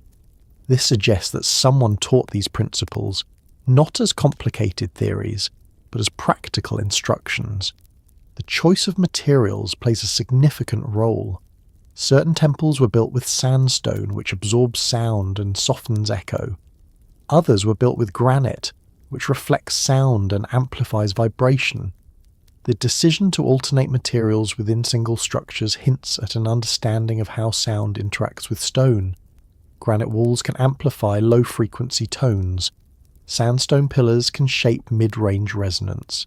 The combination creates spaces that influence the body and mind simultaneously. Many ancient descriptions speak of rituals in which chanting created sensations that participants believed connected them to the divine. These accounts may reflect more than symbolism. In halls engineered to resonate at specific frequencies, group chanting would produce tangible effects. The air would thrum gently. The stone would carry the vibration. The participants would feel the frequency in their bodies. This would create a sense of presence beyond ordinary experience. These sensations could easily be interpreted as spiritual or divine interaction. The existence of such engineered acoustics raises questions about the tools and knowledge used to create them. The early Egyptians did not sketch mathematical formulas on papyrus to calculate sound behaviour. Instead, the knowledge appears embedded in the architecture itself. The ratios of room dimensions, the spacing of columns, and the thickness of walls reveal patterns seen in later studies of harmonic resonance. These patterns appear too early to be the result of experimentation alone. Some researchers believe that the earliest temples were not places of worship in the modern sense. They may have functioned as instruments for sound-based rituals.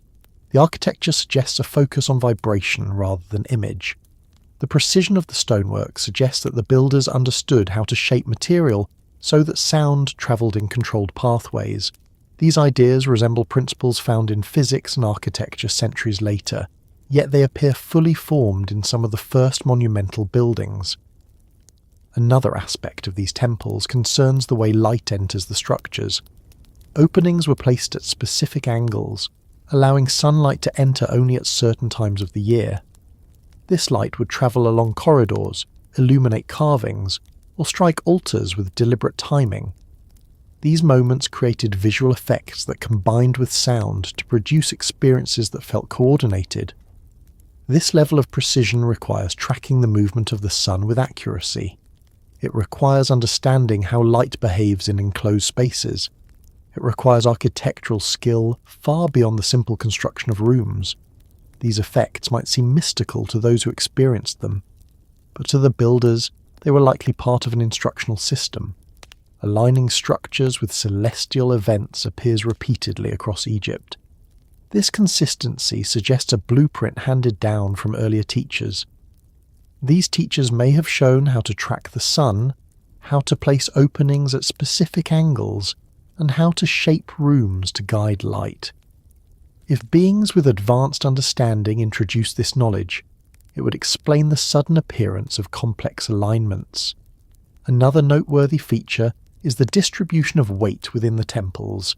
Large blocks of stone, some weighing dozens of tons, were placed with precise balance. The walls and ceilings carry weight evenly, preventing collapse even after thousands of years.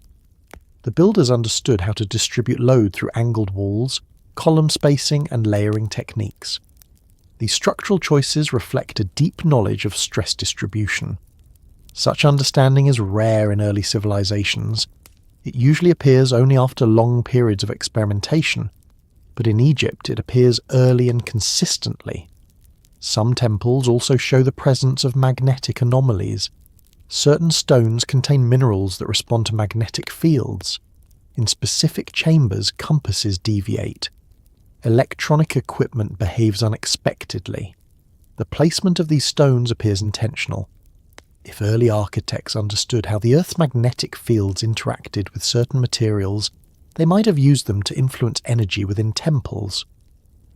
This idea remains speculative, but the presence of magnetic stone in locations aligned with ritual spaces suggests that the placement was not random. There are also stories of priests who performed rituals involving sound and light that produced sensations in initiates. These stories mention experiences of warmth, vibration, and visual patterns. While these accounts may seem exaggerated, they align with the effects produced by architecture engineered for resonance.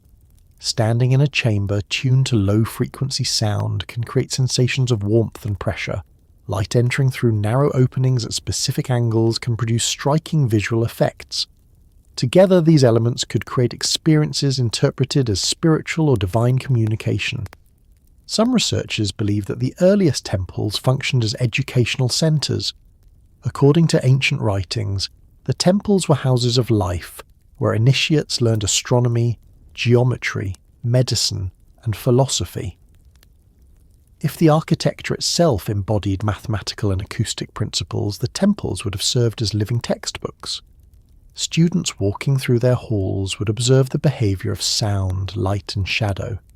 They would learn by experiencing the principles rather than reading them. This method reflects a form of teaching that emphasizes direct engagement with natural forces. If advanced beings once lived among early Egyptians, these temples may have been designed to preserve their teaching methods. Rather than writing complicated theories, they encoded their knowledge into stone. They used architecture to teach how the world works. They shaped rooms to demonstrate resonance. They aligned corridors to show cosmic cycles. They created structures that encouraged observation. This approach would ensure that their knowledge survived even if their tools did not. The traces of advanced design appear not only in the architecture, but also in the materials chosen for each temple. Black granite, red granite, limestone, and sandstone were used intentionally. Each stone carries different acoustic properties. Each stone responds differently to temperature, humidity, and vibration. The selection of specific stones for specific rooms reflects careful thought. This suggests that the builders understood how materials influence experience. The temples also reveal an understanding of how sound travels through solid matter. Some rooms contain stone floors that amplify steps. Others contain walls that absorb echoes. Some chambers seem designed to isolate sound. Others amplify it. This variety demonstrates deliberate control. It reflects a level of architectural sophistication that requires knowledge of material science. The alignment of temples with natural features also deserves attention. Many temples align with water sources underground. Some researchers discovered that temples built above aquifers exhibit increased resonance. When groundwater flows beneath a structure, it can create subtle vibrations. The interaction between water and stone produces effects that would feel unusual to someone standing inside. If the first architects knew this, they may have built temples above water to enhance these sensations. The placement of temples also aligns with ley lines or energetic pathways identified by some researchers. Whether these lines represent geological fault zones, magnetic variations, or something more subtle, the alignment suggests awareness of natural forces. This awareness may reflect a form of knowledge passed down from beings familiar with planetary energy patterns. The carvings inside temples also hint at advanced understanding. Some reliefs depict shapes that resemble tuning forks, wave patterns, or geometric diagrams. Scholars interpret these images symbolically, but they may represent tools or concepts related to resonance. These carvings could be remnants of teachings that once explained how sound and energy interact. Egyptian rituals often involve chanting, drumming, and the use of sistrums. The sound produced by these instruments interacts with temple acoustics, creating immersive experiences. The combination of instrument and architecture transforms the temple into a resonant space. If the original purpose of the temples involved manipulating sound, the instruments may have been chosen for their ability to match the building's frequencies. The effects of resonance in temples can produce altered states of consciousness in some individuals. Low-frequency vibrations affect the nervous system. They can create sensations of calm, focus, or intensity. These effects were likely understood by those who designed and used the temples. The rituals may have been crafted to use sound as a tool for guiding experience. This suggests a form of knowledge that anticipates modern studies of psychoacoustics. Some of the most famous temples, such as those at Karnak and Luxor, exhibit features that align with celestial and terrestrial cycles. Corridors point towards specific stars. Columns represent cosmic principles. Halls reflect astronomical patterns. These alignments likely served as teaching tools rather than decoration. The architecture provided a physical representation of cosmic order. The temples also served as centers of healing. Ancient texts describe treatments involving sound, color, and vibration. These methods align with the acoustic properties of the structures. Sound waves can influence the body. The builders may have used these effects to create environments that supported recovery. This idea suggests a form of medicine that integrates architecture, sound, and the human body. Over time, the original purpose of some temples may have shifted. Later generations used the structures for worship, ceremony, or administration. But the architectural features that enable resonance remained. These features continue to influence experience even if their original meaning has been forgotten. The more one studies these temples, the more they resemble devices rather than simple buildings. Their shapes, materials, and proportions work together to produce specific effects. They behave like instruments tuned to natural frequencies. This level of design suggests instruction from minds that understood the physical world in ways humans would not rediscover for millennia. The idea that these beings use sound and resonance as teaching tools seems increasingly plausible when examining how consistently the principles appear. The lessons embedded in the stone would remain long after the teachers departed. They would guide generations toward understanding the relationships between matter, energy, and space. As Egypt continued to develop, these temples became centers of learning, medicine, and spiritual exploration. The knowledge encoded within them shaped the beliefs, rituals, and practices of the civilization. And as the story progresses, the influence of those early teachings becomes even more apparent when considering how these ideas spread across oceans and continents, leaving traces of a shared origin that shaped more than just Egypt's temples. As the temples continued to rise and the stone carried vibrations that shaped the atmosphere of each chamber, another presence settled into Egypt's story. It was not a presence made of granite or limestone. It did not leave chisel marks or quarry scars. It existed instead in memory, in language, in the quiet descriptions that priests repeated long after the earliest teachers had vanished. This presence belonged to the figures credited with giving humanity the knowledge that made such structures possible. Among them, two names stand out with unusual consistency. Thoth, the scribe, the architect of measurement, the one who taught writing and order, and Enki, the lord of deep wisdom in the traditions of Mesopotamia, the one associated with creation, justice, strategy, and the shaping of civilizations. Their stories come from different regions, yet the patterns overlap so closely that they seem to trace back to the same source. Egypt described Thoth as a being who understood harmony in all its forms. He knew how to measure land, how to track stars, how to record time, and how to preserve knowledge. He became the patron of writing, calculation, architecture, and ceremony. In some traditions, he was credited with designing the heavens themselves, establishing cycles so that the universe moved with order instead of chaos. This description fits not the image of a mythological deity, but the role of a teacher with extraordinary understanding, someone who guided early people towards systems that shaped a civilization. The earliest depictions of Thoth show him with instruments that resemble tools of measurement. He holds a stylus, a palette, a rod, and symbols associated with timing. These images reflect not just writing but the concept of structure. He embodies the idea that knowledge can be organized, recorded, and applied. Egypt believed that writing was not a human invention, but a gift from Thoth, delivered so that humanity could preserve the lessons they had been taught. This belief suggests that early Egyptians saw writing as something introduced rather than developed locally.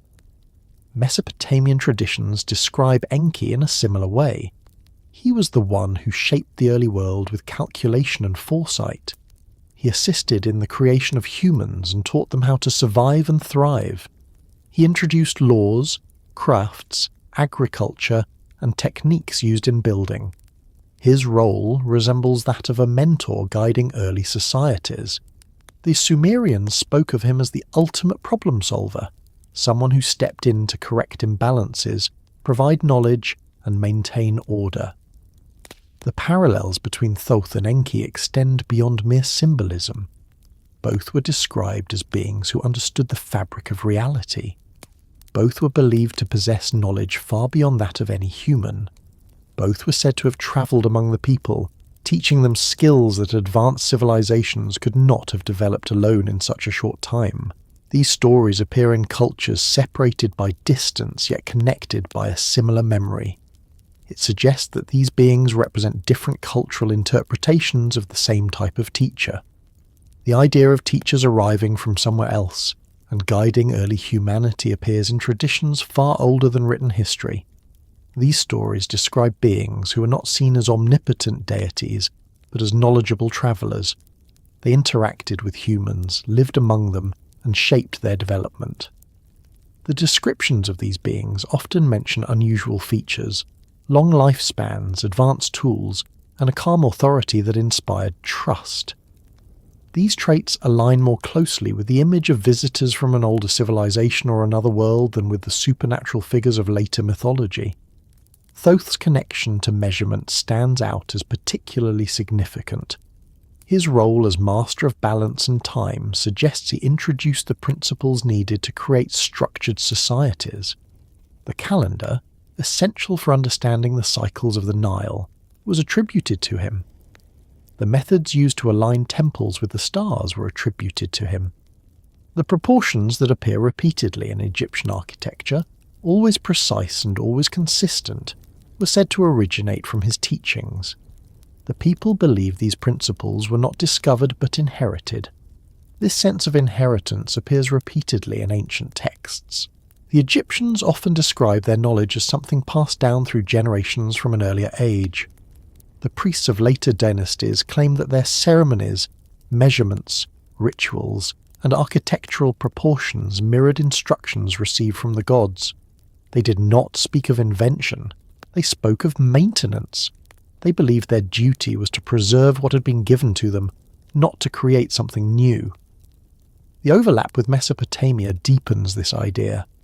In the stories of Enki, humans receive instruction on building, agriculture, irrigation, and craftsmanship. These teachings appear complete from the beginning. The Sumerians did not describe themselves as inventors. They described themselves as recipients. They believed civilization began when the gods offered knowledge to humanity. This mirrors the Egyptian belief that their own early society was shaped by divine teachers. When comparing the timelines of these cultures, one sees that both Egypt and Mesopotamia rose to high levels of sophistication early and abruptly. Their writing systems appear advanced from the start. Their architectural beginnings reveal knowledge of alignment and proportion.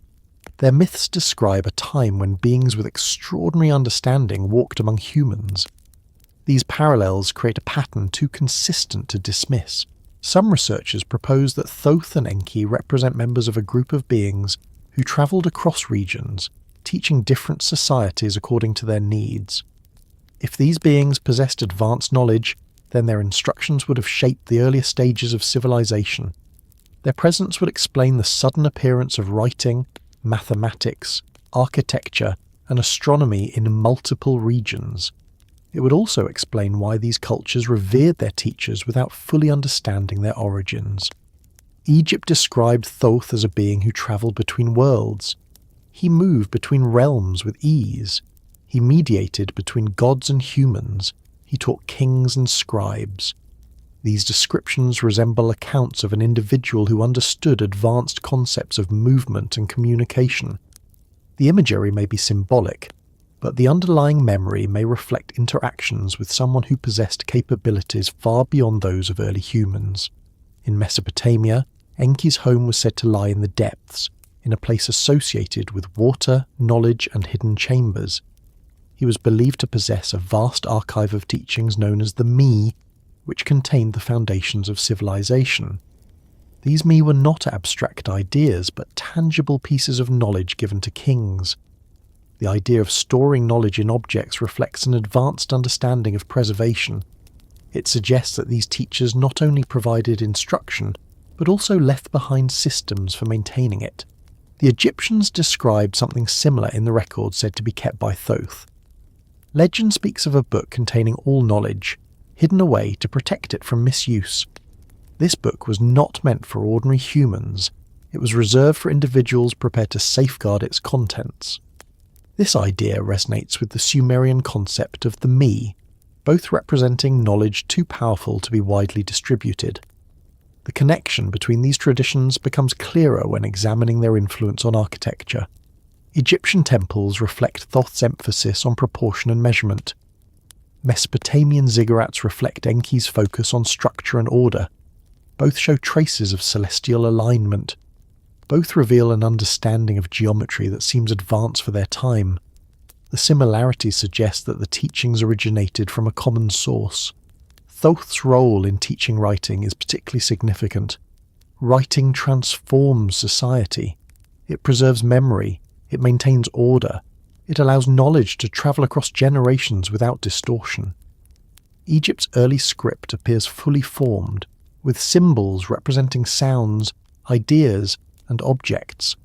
This complexity would typically require many stages of development, but in Egypt it arrives suddenly. The people attributed this sudden appearance to Thoth.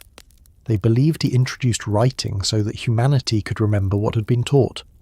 Mesopotamia's first writing system, cuneiform, appears just as abruptly. It begins as a set of detailed records. It contains structured signs. It expands rapidly. The Sumerians attributed this knowledge to Enki. The parallel is striking. Two cultures, separated by geography, describe receiving writing from divine teachers. This suggests a memory of instruction from advanced individuals who understood the significance of recorded knowledge. The influence of Thoth and Enki appears not only in writing and architecture, but also in the organization of society. Both gods are associated with law, justice, and governance. They taught rulers how to maintain order. They introduced systems for resolving disputes. They emphasize balance. These principles appear in the earliest legal codes. They shape the structure of temples and administrative buildings. They reflect an understanding of society that goes beyond simple leadership. They suggest guidance from beings who understood how to create stable civilizations. Egyptian kings often claimed to rule according to the teachings of the gods. They believed they were implementing instructions passed down from earlier ages. This belief gave their rule a sense of continuity. It also reflected the idea that the civilization's foundations rested on something older than the kings themselves. The priests maintained these teachings. They studied mathematics, astronomy, medicine, and architecture. Their education followed patterns established long before their birth. They learned proportions, star patterns, and ceremonial methods that reflected the instructions attributed to Thoth. These teachings did not evolve significantly over time. They remained grounded in the same principles. This consistency suggests that the original lessons were already complete. The priests acted as custodians rather than innovators. In Mesopotamia, scribes learned similar subjects under the guidance of institutions associated with Enki. They studied writing, law, and measurement. They followed traditions believed to originate from the gods. These educational systems reflect an early understanding of structured learning. It suggests that the first teachers introduced not only knowledge, but also methods for preserving and transmitting it. The idea of carriers of wisdom appears in many ancient cultures. India describes beings who brought knowledge of medicine, astronomy, and ritual. Mesoamerica speaks of visitors who taught mathematics, agriculture, and architecture. The Andes remember Viracocha as a travelling teacher. These patterns resemble the tradition surrounding Thoth and Enki. They suggest a widespread memory of guidance. The possibility that early civilizations were influenced by advanced beings gained support from the sudden appearance of certain skills. In Egypt, the early understanding of geometry, astronomy, and stoneworking appears too complete to be local invention. In Mesopotamia, the early development of writing, legal systems, and irrigation appears similarly advanced. Both regions showed rapid progress at times when neighbouring cultures remained simple. This suggests that the teachings were introduced from an older source, perhaps one that existed before recorded history. Thoth and Enki are consistently portrayed as patient, deliberate, and knowledgeable. They taught without force. They emphasized understanding. They encouraged balance. This behavior aligns with the image of travelers who aim to guide rather than control. Their presence shaped the early identity of civilizations that would influence the entire ancient world. Over time, these beings faded from direct memory. Their teachings remained, but their presence shifted into myth. Later generations interpreted them symbolically. They became gods rather than mentors. Their advanced tools became ritual objects. Their knowledge became sacred rather than practical. Yet the structures standing along the Nile and across Mesopotamia carry traces of their original purpose. Egyptian traditions claim that Thoth continued to guide humanity from a distance after his departure. Mesopotamian texts say that Enki withdrew to his realm, leaving humans to maintain the order he helped create. These stories reflect a transition from direct instruction to independence. It suggests that the early teachers intended for humans to eventually manage their own societies. The temples, monuments, and records they left behind served as guides. They preserved principles of measurement, alignment, and balance. They taught future architects how to design structures that harmonized with nature. They reminded rulers to maintain justice. They showed scribes how to record knowledge. These legacies shaped civilizations for millennia. As the narrative moves forward, the focus shifts from the teachers themselves to the way their lessons became embedded in the land. The next part of the journey explores how the sky influenced the layout of temples and monuments, reflecting a blueprint that connected Earth to the stars. As the presence of Thoth, Enki, and the quiet carriers of wisdom faded into tradition and memory, the world they helped shape began to express their teachings through something more enduring than story. It appeared above every temple, every monument, every pathway carved into the desert. The sky became a companion to the stone, a partner in the architecture that rose along the Nile. Each block placed, each corridor aligned, each courtyard open to the heavens followed patterns that seemed too intentional to dismiss. These alignments connect buildings with stars, solstices, equinoxes, and celestial cycles that span thousands of years. They suggest an understanding of the heavens that early human society should not have possessed. Yet Egypt used this understanding confidently, as though it had been instructed rather than discovered. The earlier stone structures reveal a relationship with the sky, long before the first major temples appeared. Settlements oriented their entrances toward specific points on the horizon.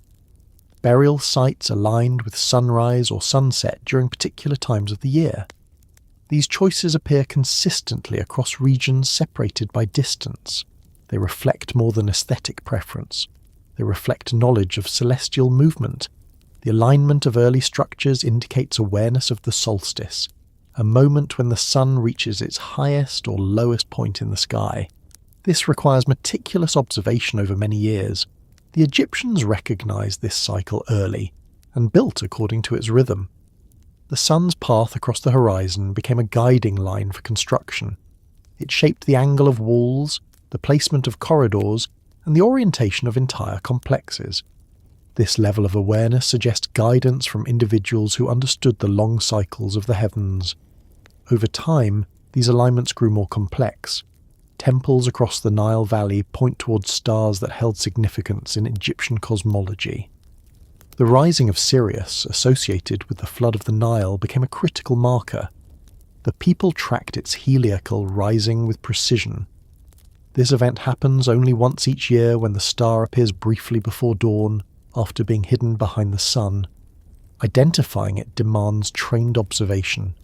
Yet Egypt recognized it early and built structures that reflect its importance. The relationship between architecture and Sirius appears in temples at Dendera, Edfu, and other sacred sites. Corridors direct sunlight or starlight toward inner chambers at specific times. These alignments create effects that seem designed to reinforce lessons about the cycles of the heavens. To achieve this, the builders needed to know the star's position over long periods. They also needed a method for transferring this knowledge into construction with high accuracy. Egyptian temples often align with cardinal directions.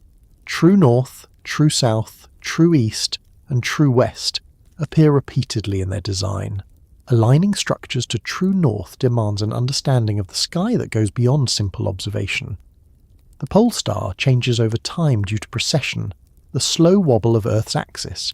Yet the Egyptians oriented their pyramids with precision that almost mirrors modern measurements. The Great Pyramid deviates from true north by only a fraction of a degree. Achieving this accuracy requires sustained observation and knowledge of the motion of stars. Some researchers propose that the Egyptians used the circumpolar stars to determine true north. This method demands significant skill. It requires watching the rotation of the stars around the celestial pole. It also requires understanding how to translate that observation into ground alignment. The consistency of these alignments across temples and pyramids implies a sophisticated standard. But the question is not only how the Egyptians did this, it is how they learned to do it so early. Most cultures begin with simple construction oriented toward practical concerns. But in Egypt, orientation reflects celestial awareness from the beginning. It suggests that early builders had access to knowledge normally associated with later scientific advancements. The alignments extend beyond the sun and stars. The movement of the moon influenced the placement of certain structures. Lunar cycles shaped festival calendars, rituals, and agricultural schedules. The architecture reflects this integration. Some temples align with the moon's extreme rising and setting points. These points occur only during major lunar standstills, events that happen every 18.6 years. Recognizing and tracking such a cycle demands consistent observation over decades. It suggests a culture taught to pay attention to long-term patterns. The complexity grows when considering precessional alignments. Precession shifts the position of stars gradually over thousands of years. Yet some structures in Egypt align with stars according to their positions not during the dynastic period, but much earlier. The alignment of the Giza pyramids with the belt stars of Orion fits closely with their positions thousands of years before the pyramids were supposedly built. This has led some researchers to suggest that the builders possessed knowledge of celestial cycles extending back far beyond written history. If the tradition that the gods taught humans aligns with reality, then precessional awareness becomes understandable. Advanced beings would understand the long cycles of the sky, and may have taught early humans to observe and record them. They may have encouraged the idea that the heavens reflect cycles of time and events on Earth. This idea appears in Egyptian writings, which often describe the sky as a map of divine order. The placement of the pyramids themselves reinforces this relationship between sky and stone. The layout of the Giza plateau reflects a pattern that mirrors Orion's belt. The alignment is not perfect, but close enough to suggest intention. The arrangement of smaller pyramids around the main ones reflects star groupings nearby. The causeways connecting the pyramids to their valley temples align with solar events. These connections suggest a blueprint linking Earth to the heavens. Beyond Giza, other complexes align with different constellations. The temples at Dendera show alignments related to the star Sirius. The structures at Karnak track the sun's solstice and equinox positions. The temples at Abydos reflect cycles involving Orion and the Milky Way. These alignments create a network of structures that map the sky across the Nile Valley. This network suggests more than cultural preference. It resembles a system designed to preserve astronomical knowledge. Each temple contributes a piece of information. Each alignment reinforces a cycle. Together they form a model of the heavens encoded in stone. This system could teach generations how to understand the sky, even if written records were lost. The influence of this system extends to the artwork and inscriptions found within the temples. Many scenes depict celestial boats travelling across the sky. These images reflect the movement of stars. Some carvings show constellations recognizable today. Others reflect patterns of stars as they appeared thousands of years ago. The consistency of these depictions supports the idea that Egyptian astronomers possessed advanced knowledge of celestial movement. The ceilings of temples often contain star maps arranged with precision. The star maps at Dendera depict constellations in positions that align with specific epochs. These maps reflect a long tradition of sky observation. They show familiarity with cycles not visible through casual observation. This suggests that the knowledge was inherited rather than discovered anew. If advanced beings taught early humans, the sky would be an effective teaching tool. It provides a reliable record of time. It reflects cycles that can guide seasons, rituals, and events. It offers a map that remains consistent across thousands of years. If the first teachers intended to leave behind lessons that would endure, the sky would have been a natural choice. The architecture built according to these lessons would then serve as a bridge between Earth and the heavens. The pyramids, temples, and stone structures aligned with the sky become markers that encode knowledge in physical form. This allows future generations to rediscover the information even if the original teachers vanished. The alignments also reveal an understanding of the Earth's curvature. Some temples use sightlines that extend over long distances. These sightlines remain straight despite the curvature of the planet. This suggests knowledge of geometry on a scale unusual for early civilizations. It implies understanding the relationship between the Earth and the sky. Aligning structures with precision requires stable reference points. The Egyptians may have used the stars as these points, but to translate star positions into architectural alignments requires tools and methods that reflect advanced knowledge. This reinforces the idea that the earliest builders learned from individuals with experience in surveying, geometry, and astronomy. Some researchers propose that the alignments reflect a system used to transmit messages across time.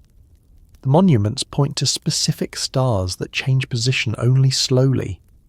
The combination of stone and sky can create timestamps visible across millennia.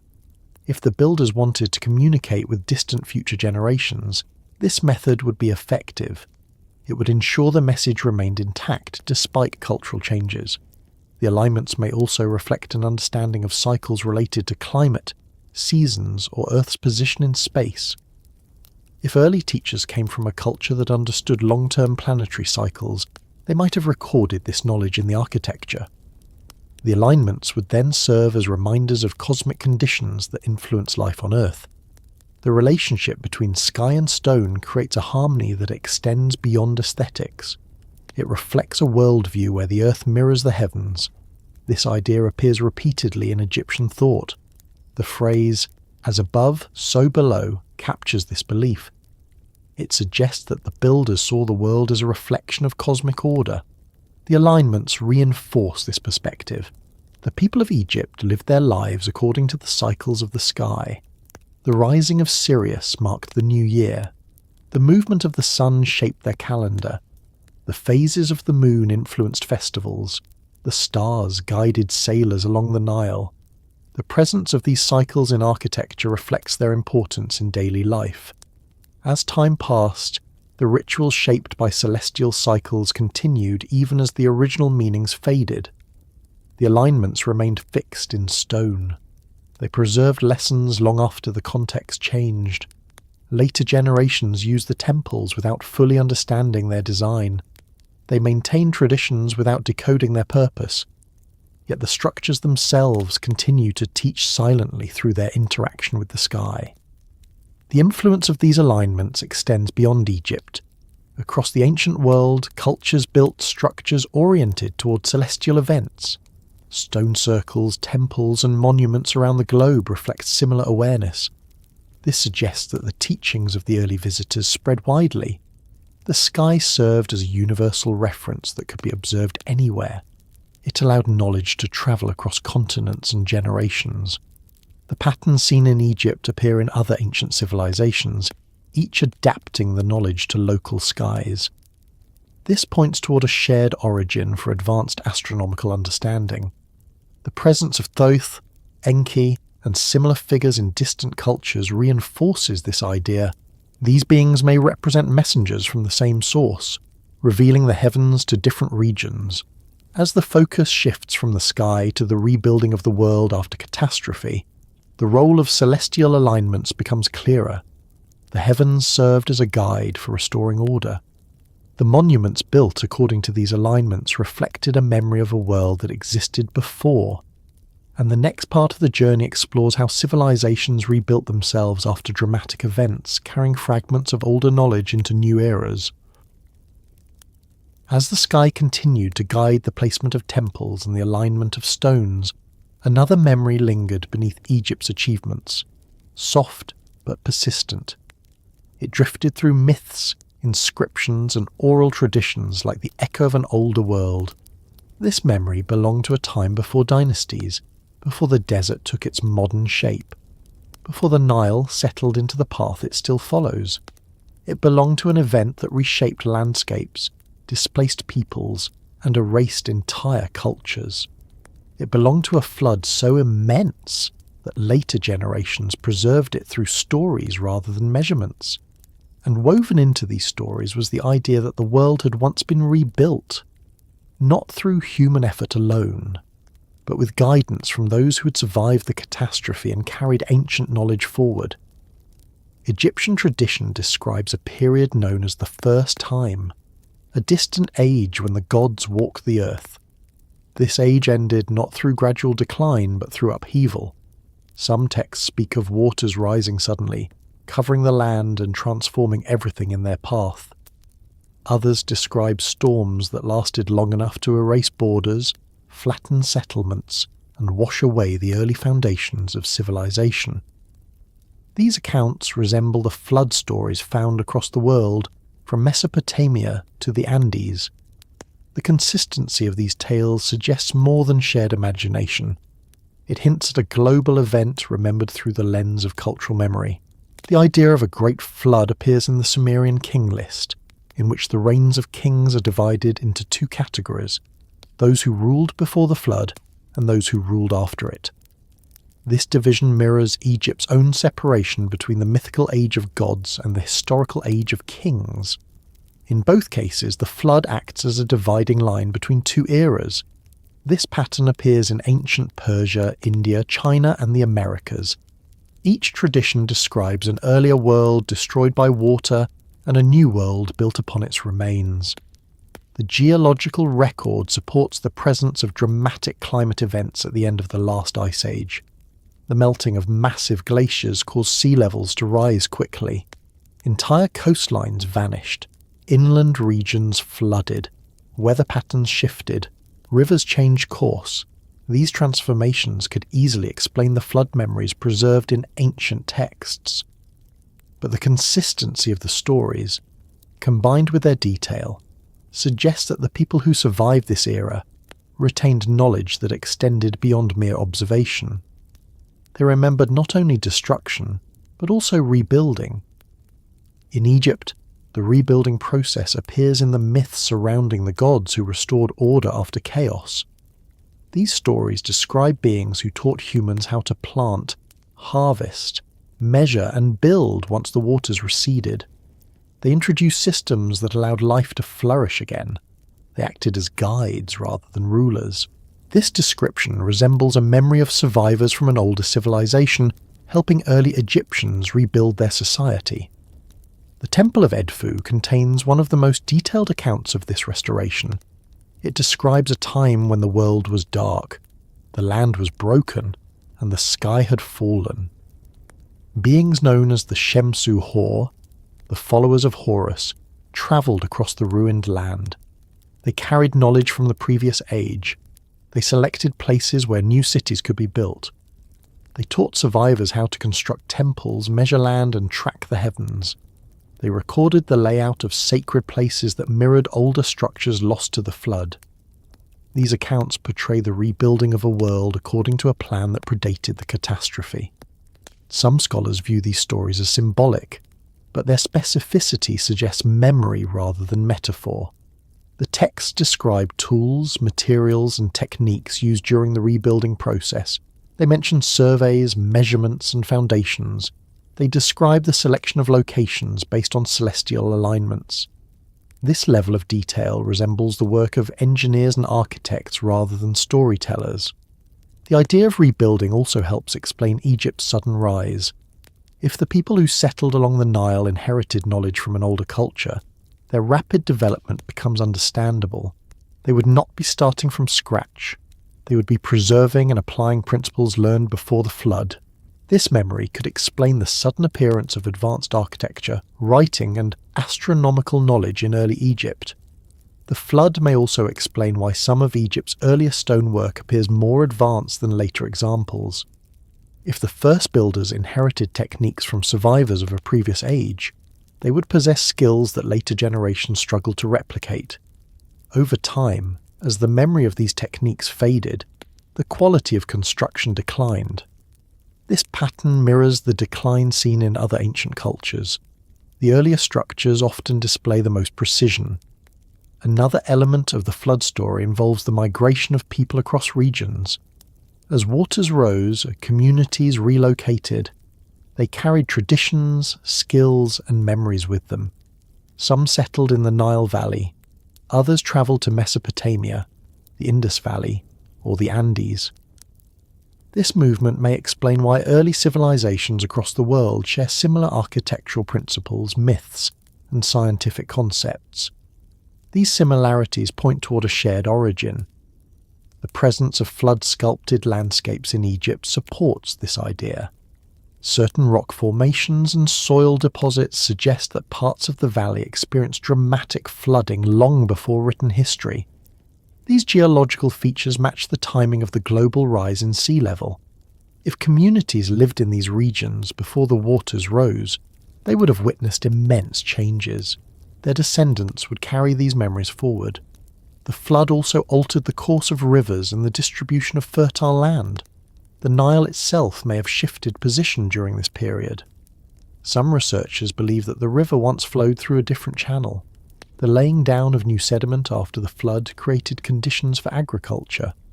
The people who settled along this newly shaped landscape would have found a region ready for cultivation. This transformed environment may have encouraged the development of the earlier settlements. With fertile soil and predictable cycles, communities could focus on building rather than wandering. This stability provided the foundation for more complex societies. If survivors from older cultures with advanced knowledge arrived during this time, they could guide these communities effectively. Many cultures describe the flood as a cleansing event, but in Egypt the focus lies not on destruction, but on restoration. The myths emphasize the rebuilding of the world. They describe the gods returning land to order, teaching humans how to adapt to the new environment. This focus on recovery rather than catastrophe reflects a culture shaped by inheritance. The story of Osiris also reflects this theme. He's associated with renewal, regeneration, and the restoration of life after hardship. His myth describes a landscape returning to order under his guidance. This fits the context of a civilization rebuilding after a flood. The imagery of resurrection aligns with the idea of re-establishing life on land changed by water. The timing of the flood also aligns with the Younger Dryas period, a time of abrupt climate change. Some researchers believe that a large impact event may have triggered rapid melting of ice sheets. Others propose volcanic eruptions or shifts in ocean currents. Whatever the cause, the result was significant. Sea levels rose quickly, many regions flooded, the climate changed rapidly. These events would leave a deep mark on the human mind.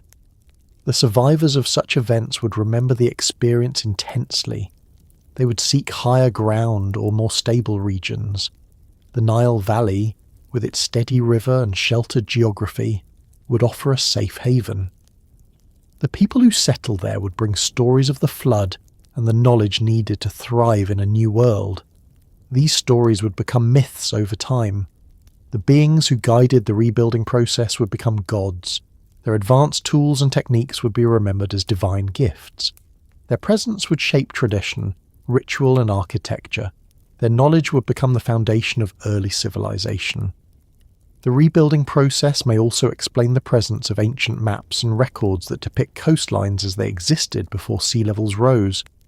Some ancient documents show knowledge of regions now underwater. This suggests access to charts or memories from before the flood. If advanced beings preserve such knowledge, they could pass it on to later cultures. Egyptian records also hint at places lost to water. The city of Heracleion, once on the Mediterranean coast, now lies submerged beneath the sea. Its sinking happened long after the flood of myth, but its existence supports the idea that cities can vanish beneath rising waters. If earlier coastal settlements existed before the flood, they too would be lost. The memory of these places could contribute to the idea of a world destroyed by water. Another layer of this memory appears in the idea of Zep Tepi. This first time is often interpreted as a mythic golden age, but some believe it reflects a real period before the flood, a time when advanced beings lived among humans, a time when knowledge flourished. The flood then became the event that ended this age. The rebuilding represented the beginning of a new era. If this interpretation holds, the new world built after the flood would contain fragments of the old world. These fragments would appear in the form of architectural principles, astronomical knowledge, agricultural techniques, and cosmological beliefs. They would shape the early identity of Egypt. This idea also explains the strange mixture of advanced and simple techniques in early Egyptian culture. Some aspects reflect a deep understanding, others reflect local adaptation. The combination suggests that the people inherited knowledge far beyond their technological level and adapted it to their available tools. The presence of pre-flood knowledge can also explain similarities between distant cultures. Many myths describe a group of survivors travelling across regions. These survivors teach agriculture, building, and law. They introduce writing. They establish calendars. Their descriptions often resemble the figures known as the Netaru in Egypt and the Apkallu in Mesopotamia. These beings share traits across cultures, suggesting a common origin. If such beings existed, they may have travelled from one region to another after the flood, guiding recovery. Their teachings would become the foundation of early civilizations. Over time, their presence would fade into myth, as their methods became rituals and their tools disappeared. The memory of the flood also influenced Egyptian rituals and symbolism. The annual inundation of the Nile became a reminder of the Great Flood. The floodplains turning fertile each year reinforced the idea of renewal. The Egyptians viewed water as both destructive and life-giving. This duality shaped their worldview. Temples often contain scenes of creation emerging from water. These scenes reflect the idea that the world began again after the flood. They depict land rising from chaos. They show gods establishing order. These images resonate with the memory of rebuilding. The flood also shaped the calendar. The rising of Sirius and the swelling of the Nile became the markers of the new year. This cycle mirrored the idea of destruction followed by renewal. It reinforced the connection between the heavens and the earth. As the rebuilding continued, the people began to see the world not as a place that had always existed in its current form, but as a place shaped by events long before their time. They perceived themselves as inheritors of a legacy. They viewed their actions as part of a continuum. This perspective encouraged the preservation of knowledge. The temples and monuments built after the flood reflect this desire to maintain continuity. Their alignments with the sky preserve ancient cycles. Their proportions encode mathematical principles. Their stonework preserves techniques inherited from an older age. These structures act as anchors between the past and the future. Over time, the memory of the flood faded into ritual, but the world rebuilt after the catastrophe remained shaped by the teachings of the survivors. Their principles influenced architecture, religion, governance, and philosophy. The next stage of the journey moves into the way these influences spread across continents, suggesting connections far beyond Egypt and linking the Nile Valley to distant lands touched by the same ancient memory. As the memory of the flood settled into story and the rebuilt world began shaping itself according to the principles passed down from the survivors, something peculiar became visible in the archaeological and mythological record.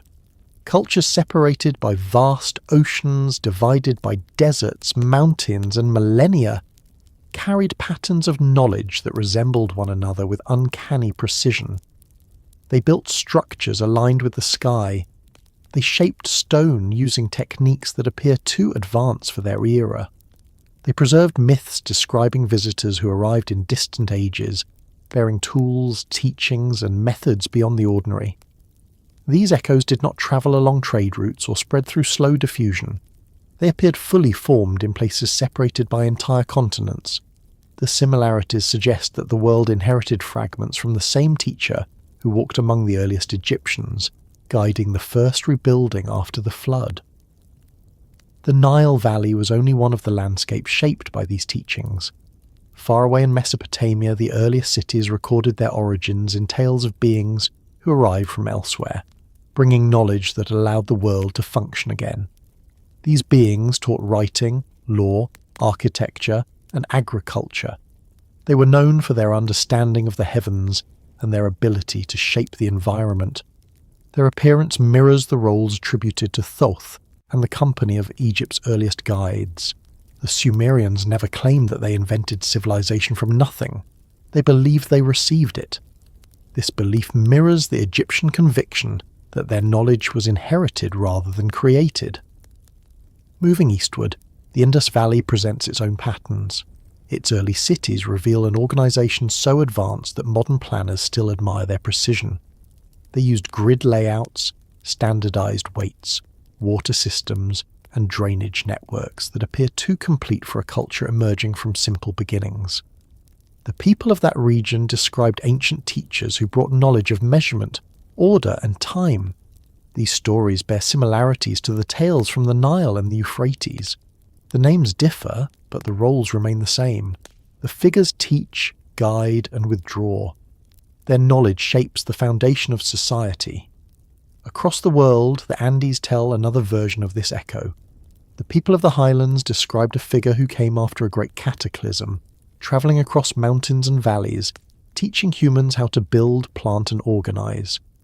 This figure, known as Viracocha, was described as a bringer of order, just like the beings of Egypt and Mesopotamia. His influence remained in the construction of temples aligned with the stars and built with stone so precisely fitted that even modern methods struggle to replicate it. The techniques used in those temples resemble the early stonework in Egypt. The shaping of blocks, the alignment with celestial cycles, and the sudden appearance of advanced knowledge suggest a shared legacy. In Mesoamerica, similar stories emerge. The people spoke of visitors who arrived after destruction, walking across the land to teach agriculture, mathematics, and architecture. These visitors were depicted as tall figures with unusual features. They built structures aligned with celestial bodies and taught the people how to track cycles of time. Their presence resembles the figures who appeared in Egypt's first time. Their teachings produced temples, pyramids, and calendars that mirror patterns found on the other side of the world. The Polynesian traditions add yet another voice to this global memory. Across the islands, scattered across the Pacific, stories describe teachers who crossed great distances, bringing knowledge of navigation, agriculture, and ritual. These teachers introduced astronomical methods that allowed sailors to travel across open ocean without written charts. They used stars as guides in ways that resemble the celestial understanding found in early Egypt. These traditions suggest that the same principles, carried by individuals or groups, reached distant regions following the Great Flood. The patterns extend northward as well. In the ancient lands of the Arctic and northern Europe, myths describe teachers who arrived from the sea after a time of darkness and devastation. They introduced systems of law, stone building, and seasonal tracking. They taught the people how to navigate the changing world. Their descriptions resemble those of the earliest guides in Egypt and Mesopotamia. They functioned as carriers of wisdom rather than conquering deities. The presence of these echoes on every continent suggests that knowledge travelled farther than traditional history assumes. It did not drift slowly across borders. It appeared in structured clusters, as though the same teachers visited multiple regions, each time adapting their guidance to the needs of the people. This pattern explains why early civilizations share similar architectural principles, despite having no contact. It explains why myths around the world describe advanced beings arriving in the distant past. It explains why writing systems, calendars, and astronomical alignments appear so suddenly and confidently across human cultures. One of the strongest indicators of this shared origin lies in the stonework of ancient civilizations. In Egypt, the earlier structures show precision that diminishes in later centuries. The same pattern appears in the Andes. The hardest, most advanced stonework belongs to the earliest periods.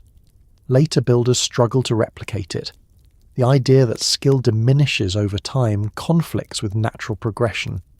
Usually techniques improve as people accumulate experience. But in these regions, the opposite occurs.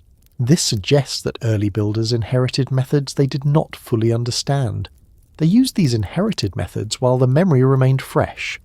Over generations, as the tools and understanding faded, the skill declined. Another echo lies in the alignment of monuments with celestial bodies. In Egypt, the pyramids align with the belt of Orion. In the Andes, temples align with solstices, equinoxes, and major stars. In Mesoamerica, structures track the movement of Venus with startling accuracy. These alignments do not appear gradually. They appear fully formed. They suggest instructors who understood astronomy deeply and taught the principles to multiple cultures. The use of specific architectural ratios presents another consistent pattern. Many ancient structures incorporate proportions that align with advanced mathematical principles. The golden ratio, harmonic intervals, and other geometric relationships appear in early temples across the world. These ratios influence stability, resonance, and aesthetics. Their presence suggests shared knowledge, introduced by teachers with sophisticated understanding. The presence of flood myths across continents strengthens the idea of a shared event that scattered survivors to different parts of the world. These survivors carried knowledge from their old culture. They taught new communities how to rebuild. The teachers became figures of legend because they possessed skills that seemed extraordinary. Their knowledge reflected the world before the flood, a world that may have been more advanced than the one rebuilt afterward. The myths consistently describe these beings as gentle guides. They introduce order without force. They assist humanity in adapting to a changed environment. Their personalities resemble one another across cultures. They are patient, deliberate, and wise. These traits suggest a unified group rather than isolated influences. The physical descriptions of these teachers also contain similarities. Many traditions describe them as taller than ordinary humans, with elongated features or unusual facial structures. These descriptions may reflect actual differences or symbolic interpretation. But the consistency is notable. It suggests that the world remembered the same type of being across distant regions. Another echo appears in the tools described in myths. Many stories mention implements capable of shaping stone, producing sound, or manipulating the world in ways beyond human ability. These tools are often portrayed as radiant or glowing. They behave unlike bronze or wood. These descriptions match the evidence of stone-shaped using techniques that should not exist for the era. If the teachers used advanced tools, later generations would interpret their nature through the language available to them. The symbols shared across cultures offer another clue, Spirals, geometric grids and star maps appear on artifacts from unrelated regions. These symbols reflect similar principles. They suggest a shared understanding of cycles, energy and cosmic order. These symbols do not appear casually. They appear in contexts connected to ritual, architecture and knowledge transmission.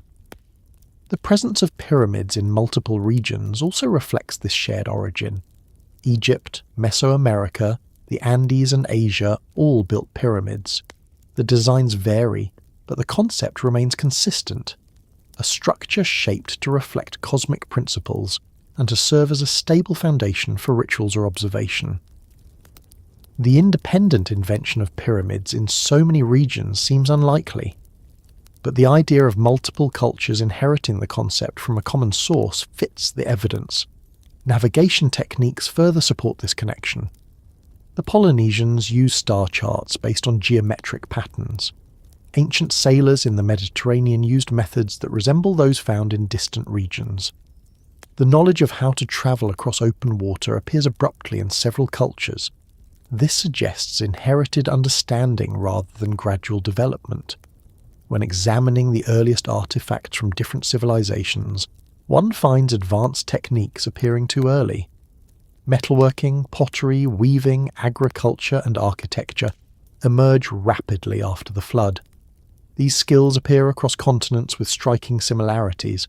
This pattern reflects the influence of teachers who travelled widely, carrying fragments of their own civilization to the scattered survivors of the catastrophe. These teachers may have belonged to a culture destroyed by the flood. They may have sought to preserve their knowledge by sharing it with developing communities.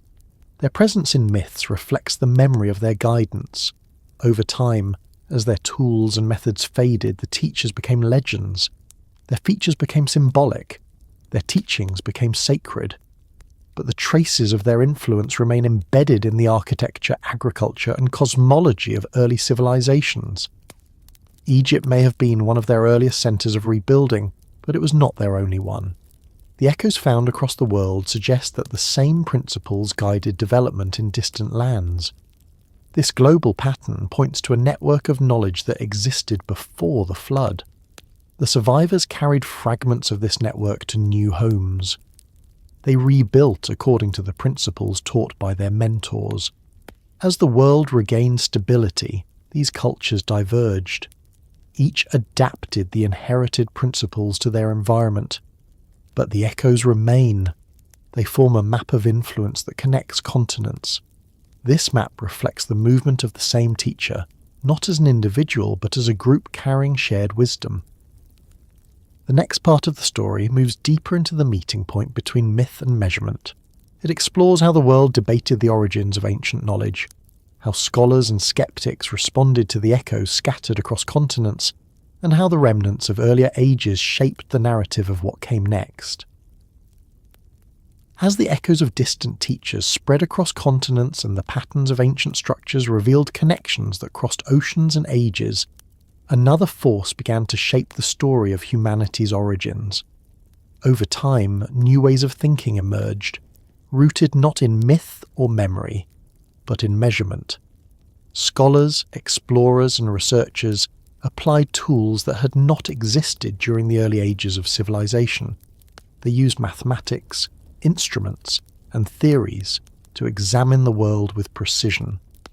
Their methods offered clarity in many areas, yet at the edges of their discoveries the same mysteries that filled ancient myth continued to appear. The past remained stubborn, resisting full explanation.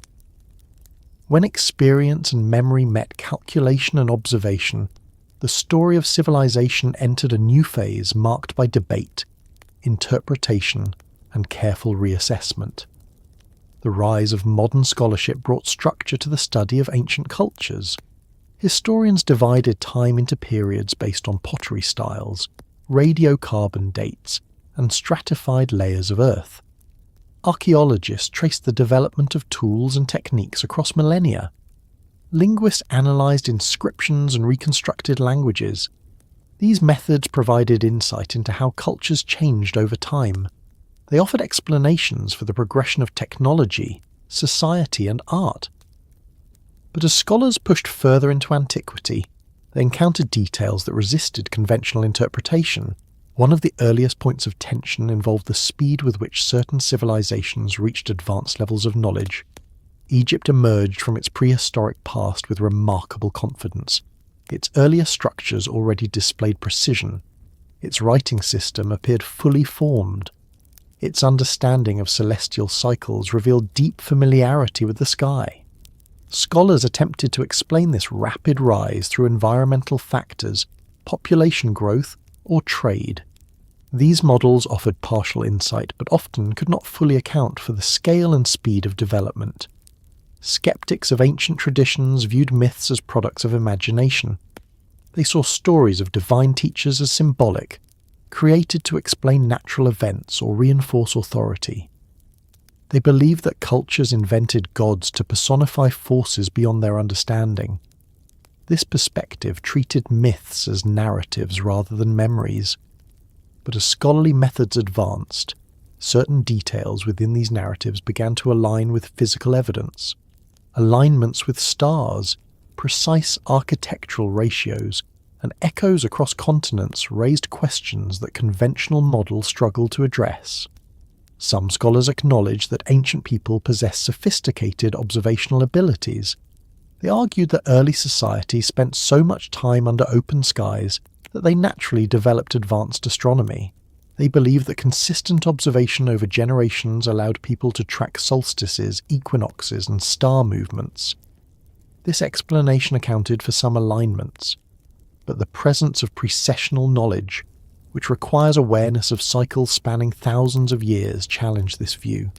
It suggested that ancient observers had access to data beyond what they could realistically accumulate within the time frames suggested by archaeology. The debate expanded when researchers studied the precision of early stonework. Some argued that impressive cuts and alignments could be achieved through patience and labour. They pointed to experiments using copper tools and sand abrasion. These experiments produced results, but not at the scale or accuracy found in ancient sites. The stone boxes at Saqqara, the granite bowls with impossible symmetry, and the large blocks fitted so tightly that a blade cannot pass between them raised questions that experiments could not fully answer. Skeptics insisted that lost techniques within the realm of human capability must exist. Scholars more open to alternative explanations suggested that inherited methods from an earlier age could account for the sudden skill. Another area where scholars and skeptics clashed involved the sudden appearance of writing systems. Writing is typically the result of long development, yet in both Egypt and Mesopotamia, early scripts appear sophisticated from the outset. They contain structured signs, grammatical rules, and specialized vocabulary. Skeptics propose that earlier writing existed but had not survived. Scholars more cautious about assumptions acknowledged gaps in the archaeological record. Yet the pattern of sudden emergence remained difficult to explain without considering the possibility of inheritance. When examining myths describing floods, scholars recognized the global presence of such stories. They associated these tales with rising sea levels at the end of the last ice age. Skeptics believed that repeated flooding across regions contributed to shared stories. But the similarity of details across distant cultures suggested deeper connections. Scholars compared inundation layers across regions and found correlations with major climate events. This supported the idea that a significant flood had occurred. But the presence of advanced knowledge in early post-flood cultures suggested that survivors carried more than memories. Some researchers proposed that myths preserve information about ancient events in symbolic form. They suggested that stories of divine teachers reflect individuals from advanced cultures who survived these events. Skeptics dismissed such interpretations, arguing that myths evolve through repetition and embellishment. But scholars noticed that certain mythic elements remained consistent across regions, suggesting a shared origin. These elements included tall teachers, knowledge of stoneworking, understanding of celestial cycles, and the rebuilding of society after destruction. The debate intensified when scholars examined the alignments of structures across continents. In Egypt, Mesoamerica, and the Andes, monuments reflected similar principles. Scholars proposed independent development, arguing that humans naturally align structures with the sun or cardinal directions. Skeptics of ancient wisdom claim that such alignments occur by chance or through practical needs. But the inclusion of complex astronomical cycles, such as lunar standstills and precession, challenged these explanations. These cycles require long-term observation or inherited knowledge. Another area of discussion involved the global presence of pyramids. Scholars recognize that pyramids offer stability and ease of construction compared to other shapes. Skeptics argued that similar environments produce similar solutions, but the symbolic meaning of pyramids, their astronomical alignments, and their connection to mythic teachers raised questions that simple practicality could not fully resolve. Some scholars observed that pyramid complexes often serve ceremonial rather than purely practical functions. This suggests that the structures reflected inherited ideas rather than spontaneous invention. As measurement tools advanced, scholars began to analyze structures with increasing precision. Laser scanning revealed geometric accuracy in ancient buildings. Satellite imagery uncovered alignments between distant sites. These findings complicated the narrative of gradual development. They suggested coordination across regions. Skeptics dismissed these connections as coincidence. Scholars acknowledge that some patterns stretch coincidence to its limits. The rise of interdisciplinary research further challenged established interpretations. Geologists, astronomers, architects, and engineers compared data. They recognized that ancient societies possessed knowledge that spanned multiple fields. Some scholars argued that this reflects the natural curiosity of early humans. Others proposed that the breadth of knowledge suggests influence from advanced teachers. Language studies also contributed to the debate. When linguists compared myths from different regions, they found similarities in structure and theme. These similarities appeared even in cultures with no known contact.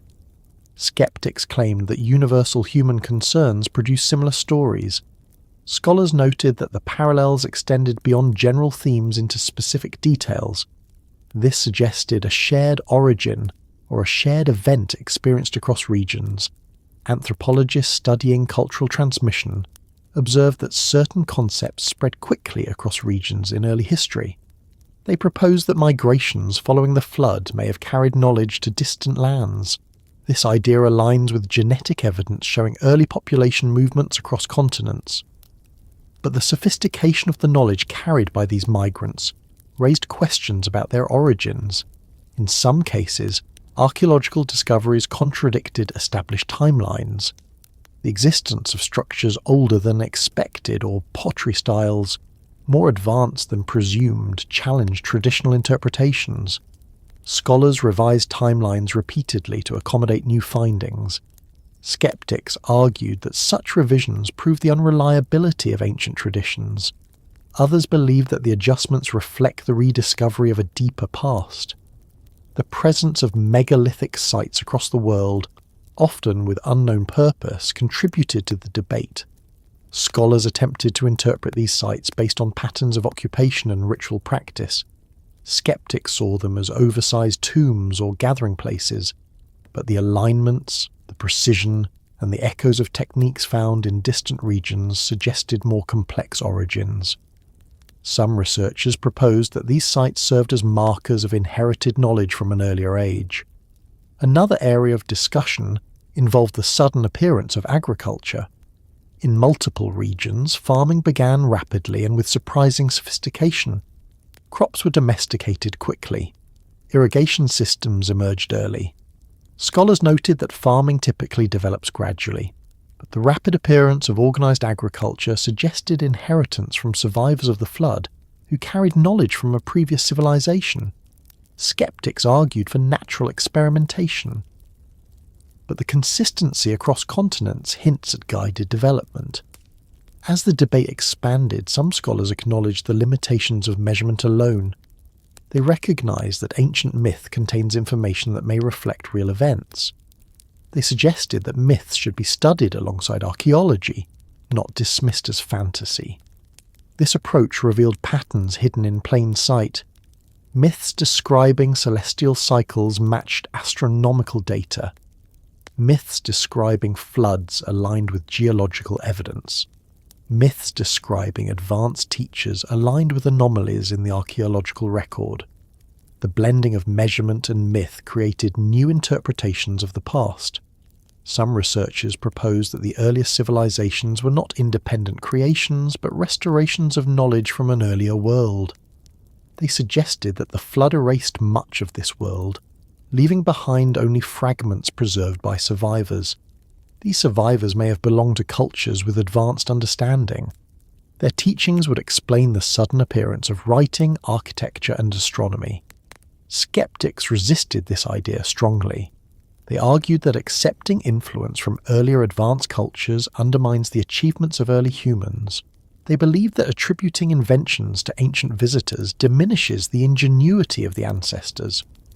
Scholars who acknowledge the possibility of inherited knowledge emphasize that the ability to preserve, adapt, and build upon advanced teachings reflects human strength rather than weakness.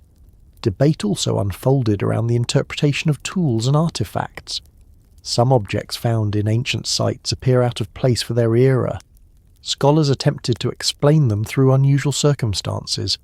Skeptics dismissed anomalies as misidentifications, but as more anomalies accumulated, the explanations grew strained. This encouraged some researchers to revisit ancient texts describing tools given by gods or teachers. While not taken literally, these accounts suggested the possibility of lost techniques. The rise of new dating methods provided additional layers to the discussion. Radiocarbon dating, thermoluminescence, and other scientific techniques helped establish timelines. But these methods sometimes produced conflicting results, especially in regions affected by flooding or geological upheaval. Scholars interpreted these contradictions cautiously. Skeptics used them to dismiss alternative views entirely. Others saw them as hints of a more complex past. As scholarship expanded, the question of knowledge transmission across oceans gained attention. Some researchers proposed that early sailors crossed vast distances using celestial navigation. They suggested that ideas travelled with them. Skeptics doubted the existence of long-range voyages in early prehistory. But evidence of ancient contact appeared in botanical records, cultural parallels, and linguistic similarities. These connections suggested that the world was more interconnected than previously thought. Throughout this conversation, the role of ancient teachers remained controversial. Scholars acknowledged that stories of divine instructors appear universally. They recognized the consistency in descriptions, but they hesitated to accept literal interpretations. Skeptics dismissed the stories entirely. Researchers open to broader possibilities suggested that the teachers described in myths may represent real individuals from advanced cultures. They argued that interpreting these figures as purely symbolic overlooks key aspects of ancient narratives. This intersection between myth and measurement created a space where multiple perspectives could coexist. Scholars continued to refine timelines and interpretations based on evidence. Skeptics defended traditional views. Researchers exploring alternative theories sought deeper connections. This dynamic ensured that the story of ancient civilization remained vibrant, evolving with each new discovery. The world continues to uncover pieces of this story. Ancient structures buried under sand, stone ruins hidden in dense forests, submerged cities beneath rising seas, and forgotten inscriptions on tablets all contribute evidence. Some discoveries support conventional views, others challenge them. These findings ensure that the dialogue between skeptics and scholars remains active. The journey that began with the teachings of ancient instructors now moves toward understanding how these ideas survive transitions, conflicts, and the shifting sands of cultural memory. The next part follows how the legacy of this ancient knowledge took its final shape in Egypt, forming a vision of civilization that endured through dynasties, kingdoms, and ages. As the conversation between skeptics and scholars continued across centuries, lingering above the arguments, data, timelines, and interpretations, one question hovered in the background like a shadow that could not be erased. It appeared quietly at first, emerging through inconsistencies in the archaeological record and through patterns that repeated across continents. It emerged through myths that carried the same structure, despite oceans between them. It emerged through stonework that seemed to belong to another level of skill, and through astronomical alignments that required understanding far beyond what early cultures should have possessed. This question remained unspoken by many researchers, not because it lacked evidence, but because its implications were too large. It asked whether humanity truly began its journey with simple tools and gradual development, or whether the world stepped into a story that had begun long before recorded history. It asked whether the first civilizations were truly the first, or whether they inherited the remnants of something older. This question rarely appeared in official narratives because it challenged the core assumptions of progress. Traditional models describe human development as a rising arc, starting with crude stone tools, advancing slowly, and eventually blossoming into the great cultures of antiquity. But evidence repeatedly shows advanced knowledge appearing too early and too suddenly. Writing emerges in complete form, astronomy appears with complex cycles, architecture displays precision that should require centuries of trial, agriculture develops rapidly. These sudden leaps suggest influence rather than invention. The idea that humanity inherited knowledge from an earlier civilization changes the shape of history. It suggests that early humans did not start in darkness. They began with guidance. They began with memories passed down from those who survived a world that no longer exists. This inherited world would have shaped the earliest cultures, influencing their architecture, rituals, and understanding of the cosmos. The traces of such inheritance appear most clearly in the world's oldest structures. The earliest pyramids in Egypt show a level of precision that later builders could not maintain. Their orientation with true north is nearly exact. The size and placement of their blocks reflect advanced geometry. Their interior passages align with specific stars. Later pyramids, built with more experience and larger populations, show less accuracy. The pattern seems backward. If civilization were progressing, the earlier structures should be simpler, with precision improving over time. Instead, the best work appears at the beginning. This pattern is not unique to Egypt. In the Andes, the earliest stonework belongs to structures fitted so tightly that no mortar was required. Later constructions are rougher. The oldest stones are often the largest and hardest. The people who built them used techniques no longer understood by the cultures that inherited the sites. As time moved forward, the ability to replicate the original work diminished. This fading of skill supports the idea that the earliest builders inherited techniques and tools that were later lost. In Mesopotamia, the Sumerian king list describes rulers who reigned for thousands of years before the flood. After the flood, reign lengths shortened dramatically. Some interpret these early durations as symbolism. Others see them as memories of beings who lived far longer than humans. The list reinforces the idea that civilization was divided into a before and an after. The gap between these periods reflects the loss of a world that once existed. The flood acts as an erasure, leaving only fragments behind. Ancient myths from many cultures describe this erasure. They speak of a world destroyed by water, fire, or upheaval. They describe survivors who carried knowledge into the post-cataclysm world. These stories suggest that the earlier civilizations arose not from invention, but from restoration. The people who settled in the Nile Valley, the Fertile Crescent, or the Andean highlands may have been rebuilding with what they remembered rather than discovering everything anew. If humanity inherited a civilization, the fingerprints of that inheritance would appear in places where early cultures advanced quickly. In Egypt, writing appears suddenly with complex structure. In Mesopotamia, agriculture and irrigation systems emerge rapidly. In the Indus Valley, city planning arrives with surprising confidence. In Mesoamerica, advanced calendars appear without slow development.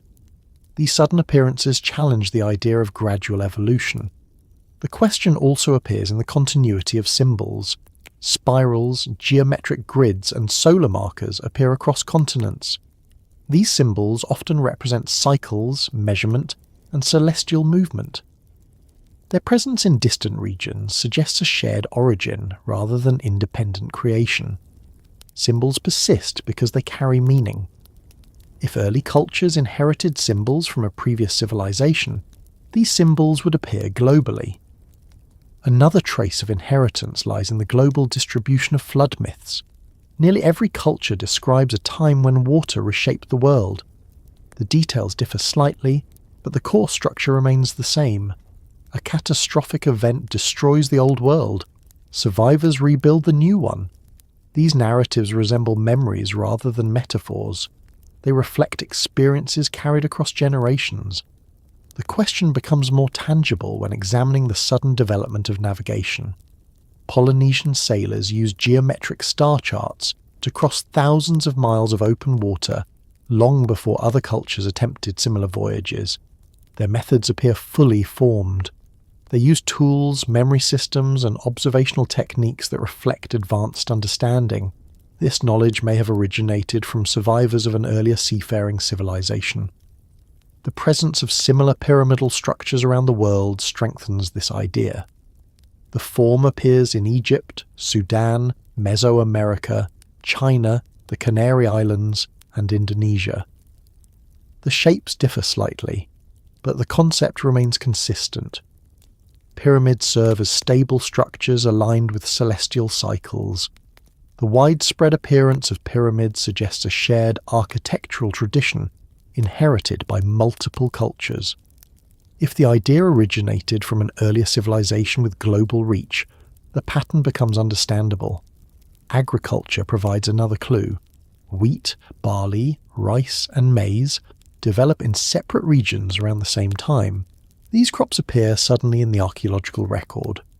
They require long domestication processes, yet little evidence exists for gradual modification.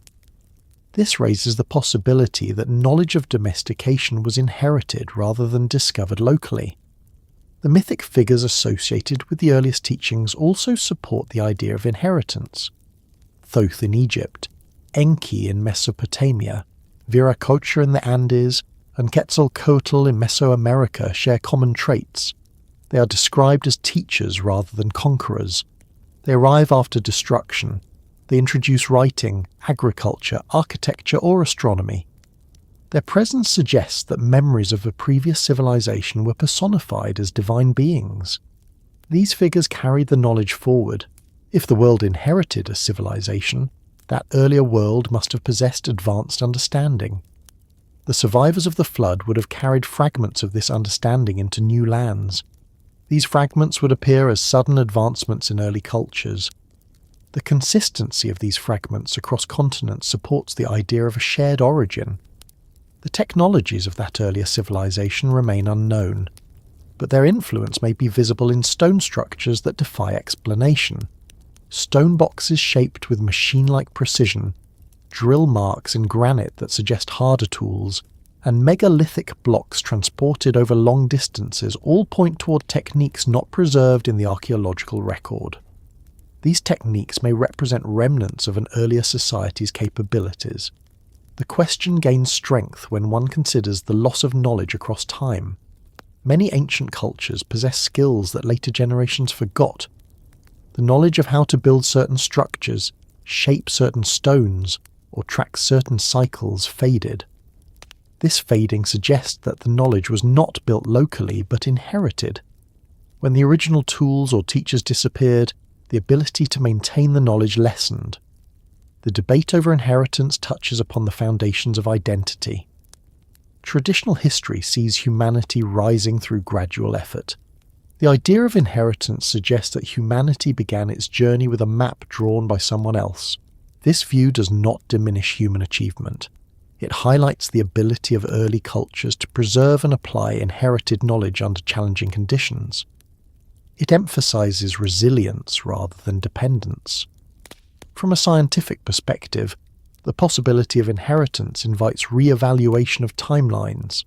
If advanced knowledge existed before the earliest known civilizations, then the timeline of human development extends further back. Evidence of such advancement may lie beneath the ocean, buried under sediments, or hidden in unexplored regions. Rising sea levels at the end of the last ice age submerged vast coastal areas. If advanced civilizations existed along those coasts, their remains would now be underwater. Research into submerged structures supports this possibility. Ruins off the coasts of India, Japan, and the Mediterranean appear older than nearby settlements. Their shapes and alignments suggest planned construction. If these structures belong to cultures destroyed by the flood, they may represent remnants of the inherited civilization. The question also touches on the nature of myth itself. Myths may not be stories invented to explain nature. They may be coded memories of events that shaped early humanity. The transformation of memories into mythology does not erase the core experience. It adapts it to cultural expression. If myths reflect inherited memories, they provide insight into the world that existed before the flood. The idea of inheritance also explains why early civilizations placed such importance on preservation. Egyptians focused on record-keeping, ritual, and alignment. They believed their role was to maintain balance, not create it. This perspective fits a culture that inherited responsibility from predecessors. The emphasis on maintaining order suggests that the people understood they were custodians of something older. As the story moves forward, this question encourages a re-examination of what it means to build civilization. It suggests that the world humanity knows today stands upon foundations laid by hands long forgotten. It implies that the earliest teachers who walked the earth after the flood did not invent the knowledge they shared. They remembered it. They preserved fragments of a world destroyed by water and helped rebuild the next stage of human history. The question remains open not because evidence is lacking, but because the implications touch every corner of the human story. It suggests that the origins of civilization lie deeper than the earliest written records. It implies that the present stands on the echoes of a world erased by time. And as the narrative continues toward its final movement, the focus turns toward how Egypt became the guardian of these echoes, preserving them in stone, myth, and memory long after the earlier world had vanished beneath the horizon. As the idea of inheritance settled into the fabric of the story, the focus began to return to the place where this heritage seemed most carefully preserved. The Nile Valley, with its temples, hieroglyphs, and monuments rising from the desert, became the landscape where echoes of the older world remained the most intact. Egypt did not merely build structures, it constructed a memory system made of stone and ceremony. It created a world where the teachings of earlier ages could persist even after the names of the teachers were lost. The silence of the ancients can still be felt in these structures, not through sound or speech, but through order, alignment, and an unbroken thread of tradition that continued for thousands of years. Egypt's longevity as a civilization played a significant role in this preservation. While other cultures rose and fell within a few centuries, Egypt maintained its identity over long stretches of time. Dynasties changed, rulers shifted, and political structures evolved, but the core principles remained stable. These principles reflected ideas that extended beyond local invention. They belonged to a worldview rooted in continuity. The Egyptians believed that order existed before humanity, and that their duty was to uphold it. This idea mirrors the concept of inherited knowledge rather than invented systems. The Egyptians described the earliest age as a time when the gods lived among humans. They referred to these beings as the Netaru. These figures played specific roles. Some measured time, some shaped the sky, some healed, some built, some governed. Their functions resemble the roles of teachers rather than deities defined purely through supernatural force. They appear as individuals with expertise. Their stories emphasize knowledge rather than dominance.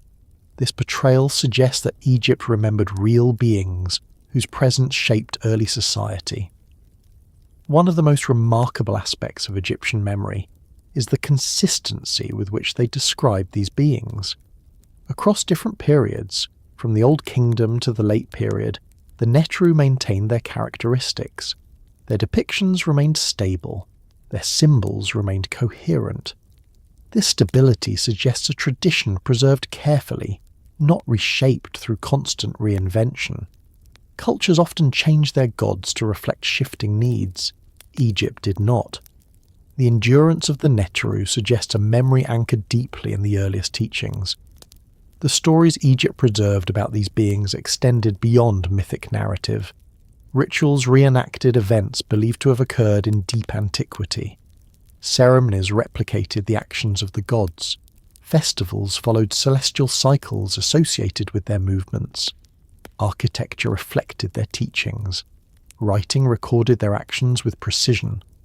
These elements worked together as a memory system designed to maintain continuity. The silence of the ancients appears most clearly in the gaps between what the Egyptians recorded and what they implied. They often described receiving knowledge from the gods without elaborating on how these teachings occurred. They did not detail the methods or tools used by the earliest builders. They preserved only the results. This silence suggests reverence, or perhaps an understanding, that some knowledge belonged to an age beyond recollection. It may also reflect the fading of memory as generations passed. The people remembered that something had been given, even if the full method was lost. The Egyptians believed that writing itself was a divine gift. They credited Thoth with giving humanity the means to preserve knowledge. This belief reinforces the idea that writing was not seen as an invention, but as an inheritance. The earliest hieroglyphs appear complete, with symbols representing sound, meaning, and concept. This complexity supports the idea that writing was introduced fully formed rather than developed through incremental steps. Egyptian cosmology also reflects the memory of an earlier world. The idea that creation emerged from a primeval flood aligns with flood myths found across continents. The Egyptians described a time when the world was covered in water, and a mound rose from the depths. This mound became the foundation of creation. This narrative resembles memories of a world rebuilt after catastrophe. The image of land rising from water reflects geological events at the end of the last ice age, when new coastlines formed and old ones vanished. The Egyptians also described a series of rulers who governed the world before the human pharaohs. These rulers included the gods and their direct descendants. The list spans thousands of years, far longer than human lifespans. Some dismiss these durations as symbolic. Others interpret them as memories of beings whose lifespans differed from those of humans. These lists create a timeline that extends far beyond the commonly accepted beginning of civilization. They imply a world with structure and authority long before recorded history. The temples built by the Egyptians function not only as places of worship, but also as repositories of knowledge. Their walls contain astronomical data, medical instructions, and mathematical principles. These elements appear integrated rather than fragmented. They reflect an understanding of the world that sees connections between sky, land, and life. This interconnected worldview resembles the perspective of a culture that inherited a holistic system rather than developing independent fields of knowledge. The silence of the ancients also appears in the way Egyptians describe their gods using consistent symbols. The Netaru often appear with animal features. Modern scholars interpret these as symbolic, but the consistency of these depictions across thousands of years suggests deeper meaning. These symbols may represent qualities or tools associated with the beings rather than literal features. They may reflect an attempt to capture complex ideas in visual form. This symbolic consistency indicates that the memory of the gods remained clear even as the literal details faded. One of the most intriguing aspects of Egyptian memory involves the idea of Zep Tepi, the first time. This period predates dynastic Egypt and refers to an age when the gods established order. Zep Tepi is often interpreted as myth, but the Egyptians treated it as history. They believed that the instructions for their temples, rituals, and measurements came from this early age. This belief suggests that they preserved teachings from a world that existed before the flood. The silence surrounding the specifics of Zep Tepi suggests that the Egyptians remembered the outcomes, but not the full context. They knew that the earlier structures mirrored those of the first time. They believed that their own temples followed patterns established long ago, but they rarely described the process through which these patterns were created. This silence may reflect the gap created by the flood. The survivors carried fragments of knowledge, but not the full system. Egypt became the place where these fragments were assembled into a coherent tradition. The presence of advanced knowledge in early Egypt supports this idea. The accurate orientation of the pyramids, the use of precise ratios, the understanding of celestial cycles, and the shaping of stone all point toward teachings inherited from an earlier civilization. The Egyptians preserved these teachings through ritual and architecture, even as the tools and methods behind them faded. This preservation created a bridge between the old world and the new one. Egypt's emphasis on continuity highlights its role as a guardian of ancient memory. Rituals repeated the actions of the gods. Kingship reflected the divine order. Temples embodied cosmic principles. The Egyptians believed that their actions maintained balance in the world. This belief resembles a culture entrusted with preserving knowledge from an earlier age. Their identity centered not on creation but on stewardship. The silence of the ancients also appears in the selective nature of what was recorded. Egyptian texts often describe ritual actions without explaining their origin. They present procedures without justification. This suggests that the original purpose may have been known long ago, but forgotten over time. The act remained while the reason faded. This pattern reflects a culture preserving fragments of inherited knowledge. The Egyptians also believed that certain knowledge should be restricted. They divided texts into layers of understanding. Some teachings were reserved for priests, others for the king. This division reflects the idea that inherited knowledge carried responsibility. It suggests that the teachings of the gods were powerful and required careful handling. This approach resembles systems found in other ancient cultures, where advanced knowledge was guarded closely. The silence also appears in the way certain techniques disappeared. Early stoneworking methods produced results unmatched by later generations. The shaping of granite bowls, the drilling of hard stone, and the fitting of megalithic blocks reflect techniques that did not survive into the later dynasties. This decline suggests that the earliest builders had access to methods that were eventually lost. The Egyptians preserved the structures but not the skills behind them. The presence of such silent knowledge led some scholars to describe Egypt as a civilization of memory rather than invention. This perspective aligns with the idea that Egypt inherited a tradition rather than creating it. The Egyptians themselves believed this. They claimed their knowledge came from the gods. They saw their civilization as a continuation of something older. Their silence on certain details may reflect humility or simple loss. They remembered that they had been taught, even if they no longer understood the full lesson. The icons of the Netaru carry this silence. Anubis, Horus, Isis, Osiris, Hathor, and Thoth each represent roles that reflect orderly systems. Their domains cover writing, healing, agriculture, governance, balance, and measurement. These domains align with the skills required to rebuild a world after catastrophe. The gods embody functions critical to civilization. Their stories describe guidance rather than domination. This suggests memory of beings who helped humanity rather than ruled it. The silence also appears in the foundation myths describing how temples were planned. The Egyptians claimed that the gods provided blueprints. These blueprints were kept in the most sacred spaces. They were consulted during reconstruction. This idea reflects the memory of instructions from an earlier age. The silence lies in the absence of the original documents. Only their influence remains. Egypt also preserved the idea that the gods withdrew from the world. This withdrawal resembles the fading of survivors from the earlier civilization. They guided for a time and then stepped back, allowing humanity to continue independently. This pattern appears in myths from other cultures as well.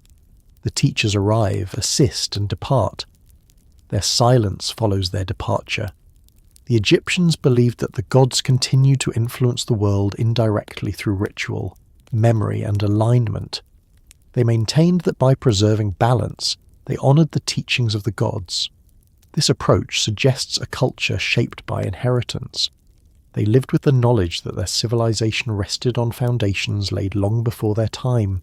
As the story of Egypt's memory draws this movement to a close, the silence of the ancients remains a powerful presence. It is found in the gaps between what was known and what was preserved. It is found in the unity of symbols, the precision of architecture, and the consistency of tradition.